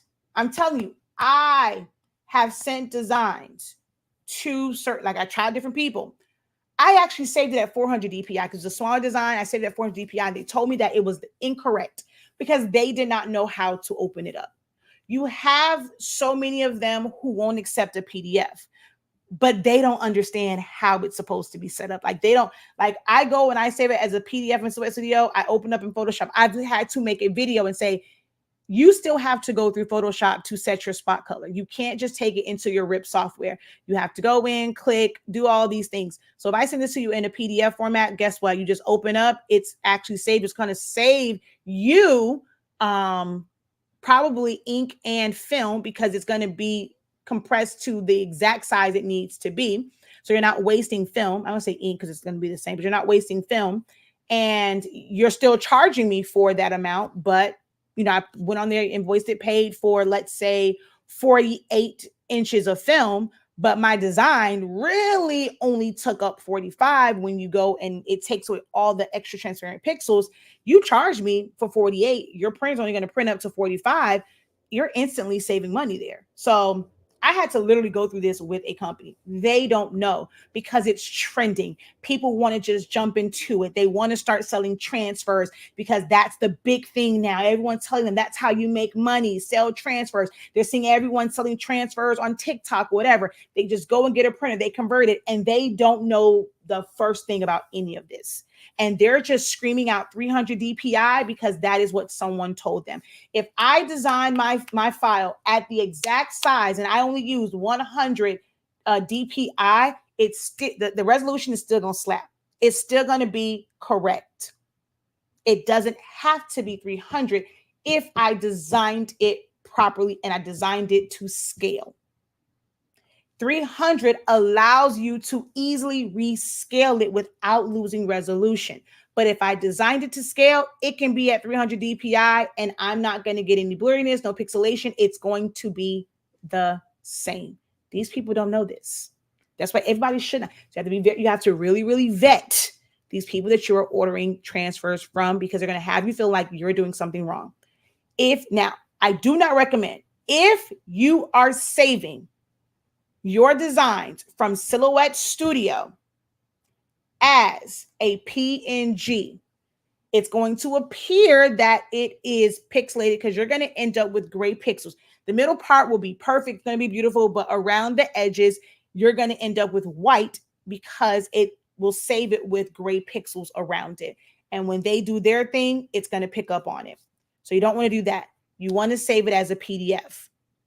Take that PDF. If they are requiring a PNG, you can take that PDF, open that PDF in, well, if it has pictures, you can't open it in Canva. You have to open it like in Photoshop or send it to someone, open in Photoshop. And as soon as you open it up, just go file, export, quick export as a PNG, and then it's going to be ready to send to them. Because if it has pictures, you can't really open it in Canva. But that's what you'll have to do if they will not accept a PDF to then convert. But yeah, half these people don't even know what they're talking about when it comes to that stuff. Yes, making sense. All right, Canva class, please. I'm not teaching a Canva class, but I said stools. So frustrating. They wanted to charge me to make it 300 DPI. They can't. That's the thing. Don't let them scam you. They cannot make it 300 DPI. If you actually, let's say you designed it and it was not to scale, it wasn't the proper resolution, they cannot. If they do not have your raw files, they cannot convert a flattened image to 300 DPI. All they can do is resize it to a design page that they have set up. But once they go and they resize it, it's still going to be blurry. Don't let them look. If you are still here, if you are just joining, this is probably going to be the biggest gem ever. It's going to save you money. If they tell you they're going to change, they want to charge you to change your file to 300 DPI, run.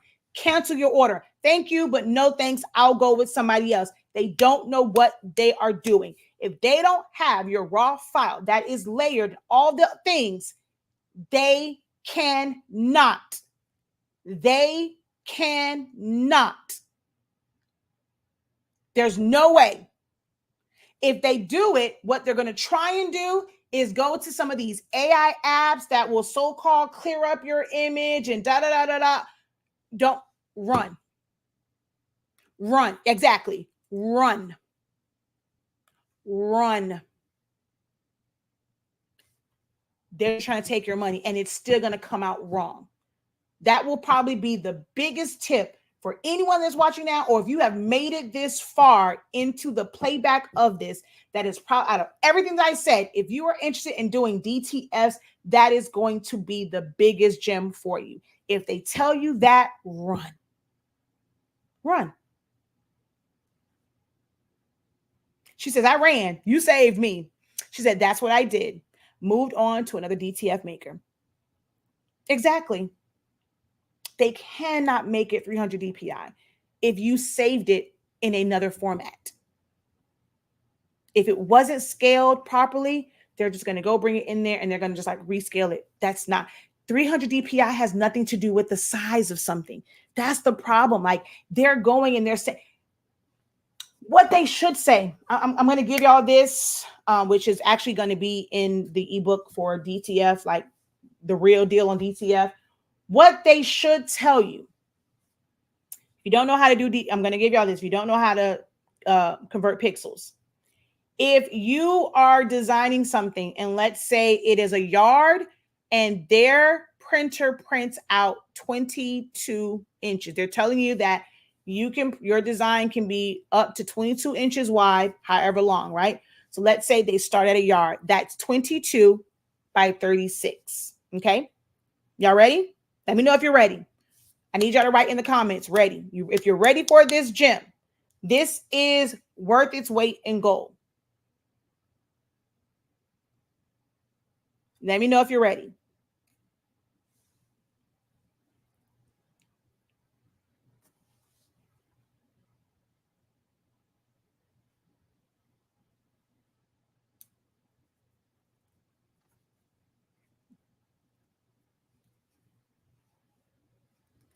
All right, I see ready. Okay. And if you are someone that's going to consider selling DTFs, 300 DPI, you just multiply it by the size. Okay, so I see a few more readies, You're going to multiply it, right? So you're going to take 300 times 22, 6,600.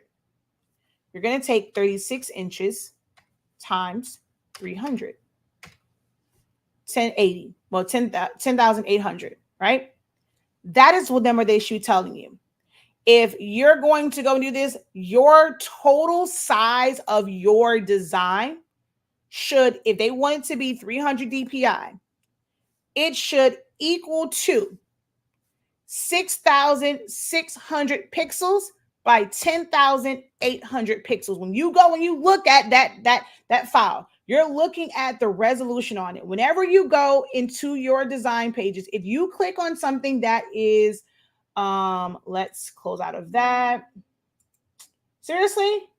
Are you not reading again? Oh my God, what the hell is wrong with my cloud? Okay, let me go to downloads, okay? I'm going to come down here to an image. If I hover over this image, it tells me that the dimensions on this is 3,840 by 5,760, right? Any file that you click on, it tells you the dimensions in pixels. It tells you it in pixels. So your final design should be somewhere within that range where it is showing that if you're designing and it was supposed to be 22 by 36, of course, when you save it, it may reduce like those transparent pixels. But if it doesn't, you're looking for, when you hover over it, you're looking for that number to be close to 6,600, give or take a few tens to hundreds, by 10,800 pixels. If it says that, guess what? It's the correct size. If you designed it to scale.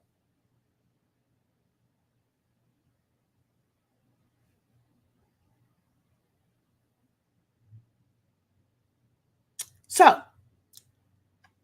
That is the most important part about pixels. The 300 part makes, it doesn't even matter. If you designed it to scale and you made it, you want it to be 22. If you go 22 inches times 100, it's 2200. 36 times, it's going to be 3600, but times 100. If it's 2200 by 3600, that still equals a 22 by 36 inch print. And it will still print that way. If they now go and put it, in their little template, however they set it up, that's still going to be 22 inches by 36. If the images that you brought in were high resolution, they were not blurry, even saving it at 100 DPI, it's not going to lose clarity like that, where it will be super blurry, or you're going to have any pixelation around the edges. All right. She said, rename this video big information. I know that's right. I'll be waiting for the DTF ebook. I want to create my own designs in Silhouette Studio for DTF. If you are designing right now, you're already ready to create them for DTF. There's nothing special that you have to do other than make your design page the size of the print that you are going to print. Like if it's going to be a gang sheet and it's going to be 22 inches by 36 inches, I personally do 21.5 because some of them have that little line. And if your design is too close to it, it's hard to cut it away. So I personally do 21.5 by whatever the length is. You're going to set your design page like that up in Silhouette Studio. I have a video on it. The ebook is going to have some gems that's not in the videos, and it's going to have some things that you can kind of really take notes and stuff on, but there's a video on it. I have a free video. Go watch it. It's on our Honestly Speaking, actually it's on Silhouette Moms and Honestly Speaking. It's on both of them. As long as you make your design page the size of the roll, the size of the gang sheet that you are going to order, you create your design, you make it the size that you want. You don't size it to the design page or the print page. You create your design to scale first, and then you arrange it onto the sheet that's going to be printed. So you're going to create it like that. You're going to save it as a PNG, portable document format. You're done. That's literally it. That's it. It's going to come in with a transparent background when they open it up in Photoshop, or you open it up in Photoshop. You save it as a PNG if they require that, or they can just open up my DTF printers. I send them my files as a PDF. If I'm designing it from Silhouette Studio, I send it as a PDF. The only reason why I would recommend especially as a newbie or as a consumer of DTF prints, if you don't know how RGB to CMYK works, I would recommend having a program. You can even use PhotoP. PhotoP is free. It's internet-based. So long as you have internet, you can use it. But PhotoP, you can use that because you need to see the change in color. Silhouette Studio, you design in RGB. But when you change the color mode to CMYK, it changes the look of it. Let me see. Let's just do this one. May not change that much. So I'm going to go here, mode, CMYK. Yeah, I knew that one probably wouldn't change it because they probably designed this one in CMYK. And I think she's also, let me see if this one is. Okay, so image mode. So I'm not sure if you saw the color change. I'm going to undo. So you see how bright and saturated some of those purples are. I'm going to change it back and it becomes muted. It's a deeper purple now. Okay. So that would be the only thing that is really, really needed because you'll probably get the shock of your life when you submit them your design that was filled with these super, super bright colors and you get it back and the colors are different. Colors like teal are going to be more bluish and things like that. So that would be the only, like that would not say the only, but that would be like the true benefit of you having something like Photoshop or PhotoP or just something where you can see the change because they have to change it to CMYK. They have to. So being able to actually see that color change is going to be, beneficial when looking at these. Let me see this one.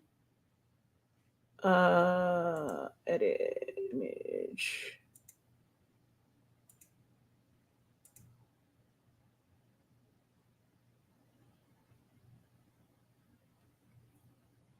Yeah, see, that one didn't change that much.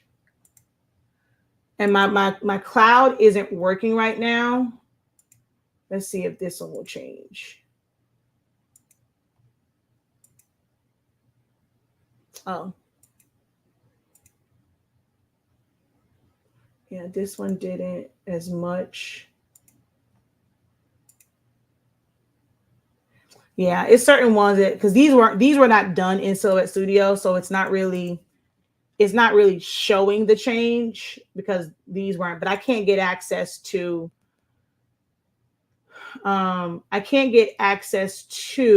my cloud drive right now. Let's see if this one will do it.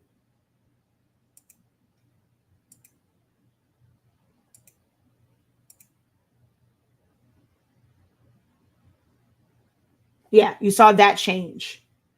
So that will be the benefit of, once you design it, is being able to convert it to CMYK, which you don't really have to convert it, because when you open up a PDF, let's see, file, open.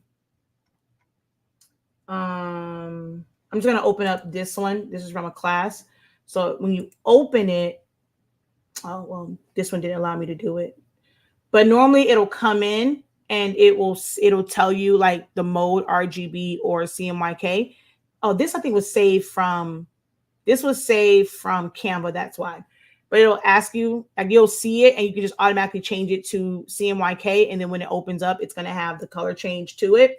And then that's it. So that will be the only like true benefit of taking it and filtering it through Photoshop, is for you to see the color change. So when I design in Photoshop, I should use these types of settings.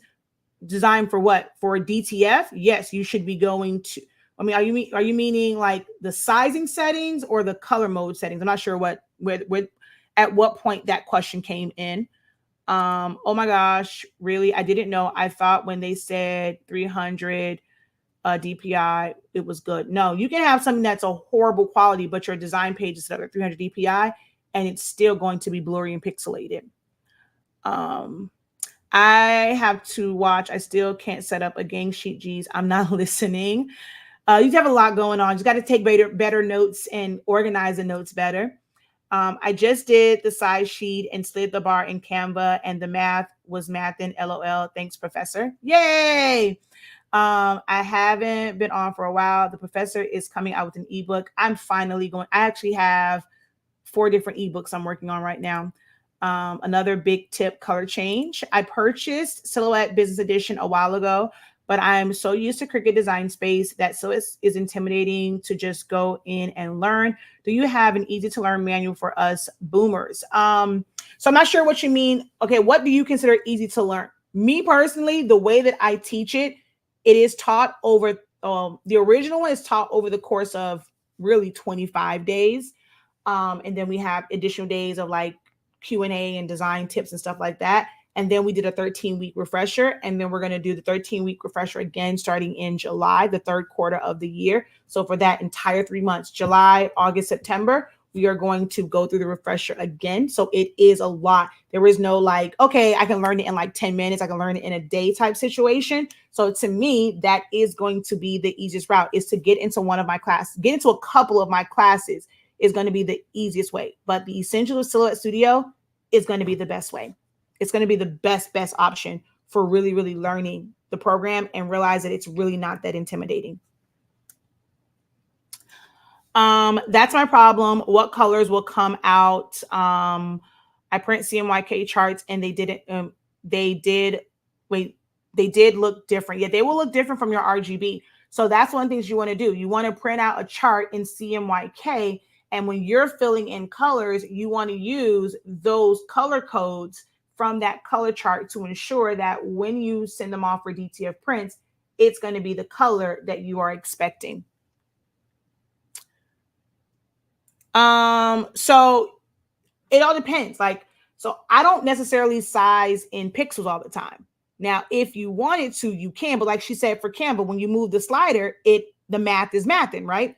So I prefer to change mine to inches. The same way I instructed to do that in Canva, I personally do that in Photoshop, unless I am designing for something like a YouTube banner, Facebook banner, because they're normally going to give those sizes in pixels anyway. So unless I'm designing for that, I change my unit of measurement to inches, and I set my page up based off of what I plan to print to.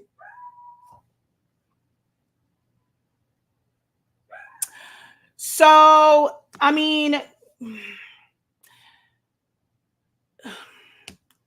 it's not that cut and dry, right? So I've looked at them. You know, of course, you have to check out your competition. And I have a few of them, and it's a lot of generic information. So like her one, like for Cricut, it's a lot of, okay, it's this blade, it's this setting does X, Y, and Z.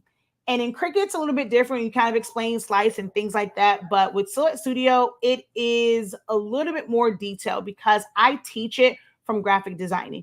I don't just teach it like, okay, I just want to know how to set this up to be able to cut vinyl, just to be able to cut paper. I teach Silhouette Studio as a graphic designing program because most of my students are hybrid users. They use Silhouette Studio to design, but they still use a Cricut to cut. Or they just use Silhouette Studio to design to be able to send to like some sort of printing device. So I don't teach it in a way where it's fully connected with the machine. When someone's teaching Cricut, yes, there are these so-called hacks, but you're not meant to take the design out of Cricut design space. It is meant for you to be able to flatten it, to do a print and cut, or to simply cut regularly to the machine. So it's a little bit easier to kind of do that. Now, when it comes to just the Cameo machine, yeah, I can do that part, but the program is a little bit more intuitive. Like it's a little bit more robust than Cricut Design Space to just kind of have this quote unquote easy manual. Mine will coincide with the essentials training. See, she says, get the 30-day course. It is beginner friendly. Some people may feel like it's not because it is a lot of information. But if you're really paying attention to how it's broken down, I go step by step. I'm not rushing you through anything. Is it a longer class? Yes. Do you have to invest and dedicate time to actually learning it every single day? Yes. Is it set up to where, hey, I want to learn it by teach me Silhouette Studio by teaching me a chip bag. I'm going to show things. You're going to be like, oh, wait a minute. Hold up. How'd you do that? What is this again? All these questions are going to come.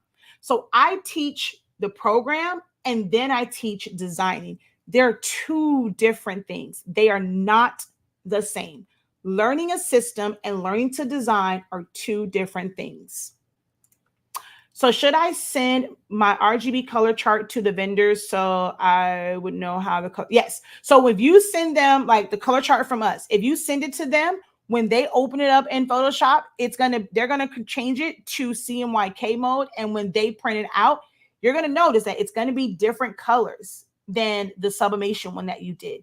It's going to be different colors than the one that you printed on your regular printer. Those same color codes in CMYK can yield, not all the colors will be a big difference, but a lot of them will yield different results when you have it done from a DTF printer. I have, and I've said this 1,001 times. So anyone that's been here know that I'm very consistent with it. Even if you haven't heard it, I'm just saying, like, I literally repeat this all the time. Like, it's something that I just live by, that you should have your color charts printed out on every media that you use, every printer that you use. All three of the people that I order DTF prints from actively, I have had my color charts printed from their printers because they each have different inks, they have different films, they have different settings. So I have had my color charts printed from 3 different DTF vendors, and I have one more that I need to send it to. I've had my color charts printed from all of my Sublimation printers and pressed to either felt sheets, glitter sheets, fabric, a tumbler, like, and then in different settings, ICM, automatic, Adobe RGB. I have them printed out. I have my color charts printed out on Jet Pro 3G from my Epson printer. I have my color charts printed out on my glossy photo paper. I have it printed out on several matte papers. I'm a paper hoarder, so I have it printed out on that. I've had my color charts printed out from my Roland BN20. I need to print out the one from, but I gotta wait, but I have to print it out from my Canon. I've had it printed out from the companies that I outsource banners to, company that I used to outsource my yard signs to.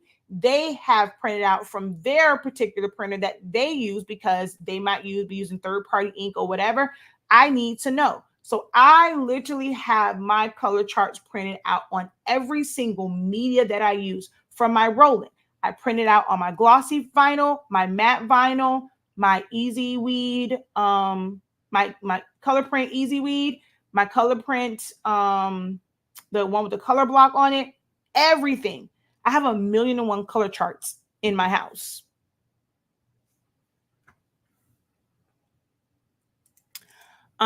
Is the color chart that you're speaking about the same one I purchased on your website? Or yes, the same exact one. And I just send that same color chart out. I will change, my recommendation is, like, before you send it to someone in that open space, type out the name of the company that you're sending it to. That way, when you get that back, you know exactly which company. And then when you go and you press it to something, you know what company that set came from. Coming from someone who had no idea what they were doing, I enrolled in 30 Day. Now I am dangerous when it comes to understanding Silhouette. Yes. Still learning, and I love it. But she said, look, I love that comment. She said, look, I'm dangerous, okay? Don't trust me with a Silhouette screen because, baby, the skills is dangerous, okay? Yes, I love that. She says, I'm dangerous, okay? Look out for me. I love it. Okay, thank you. I have watched the DTF video. I'm in the testing phase now. Okay, awesome. All right, so there were some things that I did not quite get to that I wanted to kind of get to in this particular live video, but the joys of that is I can always do another video. But I got to get to designing, guys. I have some chip bags I have to design. I have some stoles I have to design. Someone's asking about a senior crown now, even though we haven't finished this school year, but that one I might have to hold off on. I have some memorial stuff. Like, today is going to be a big day of designing. And then MJ's company, B Bros Enterprise, like their slushy department, they have their first event today. And I actually still have to go to the store to go get some more mix, Kool-Aid, to be able to make the mixes and things like that. So he has a party, like literally going and setting up for an event, for a party, and to make them on site. So he has his first big event today. So we have to be prepared for that. And I still have to design. So I got to get out of here. But we went over printers. We went over sizing in Canva. I didn't really go over, I didn't go over pricing. So those are some things that, you guys will have to just kind of make sure that you are subscribed. If you're watching over on Facebook, make sure that you're just following me, turn your notifications to see first. On YouTube, make your notifications, see, I think it's like see all or something like that, or all, just like ring the bell, so that you're notified. Well, you have a higher chance of being notified. Get on our email list. I'm going to go back to sending out emails to let you know when I'm going to be live. Like, it'll come in maybe like 30 minutes before. I don't pre-plan live videos because my life is hectic, but I'm going to get back into sending out emails when I am live. So just look out for me kind of everywhere. And we're going to get into that whole pricing spiel and a little bit more as far as like understanding like your design. Cause I really it's those stoles, man. Every day I'm getting questions about those stoles. All right. So until next time, guys, have an amazing one. Continue to unlock, Oh, wait, hold on. I see, hold on. Wait. Y'all know, if I see it, I want to walk away real quick. So should I design using CMY colors when sending? So you don't have to design. I mean, it's going to be better so that there's no surprises. I don't like designing in Photoshop, like putting full on designs and stuff like that together. I don't, because of things like this. I don't have all this space. You have to have your design within the pixels. I normally design and I can have stuff all over here. I can have 4 or 5 different versions of variations of it. So I love designing in Silhouette Studio and like other programs. I'm not big on completing my full-on design in Photoshop.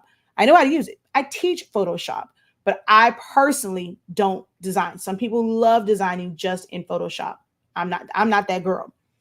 Here, when it saves, it's going to save in an RGB color format.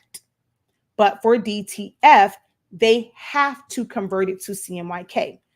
I Love It Customs, love them. Love the fact that she was willing to be able to test out that, so that she's very, very knowledgeable. Love I Love It Customs, husband and wife team over there. They are amazing. Check them out. I love it, like their last name, LOVETT Customs or Custom. But I Love It Customs. And so she actually did that test. I'm not sure she posted it.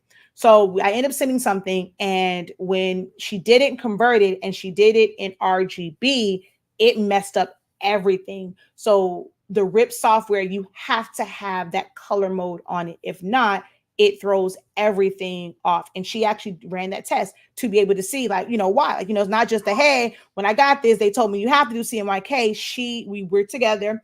I was actually at their location, and she ran that test.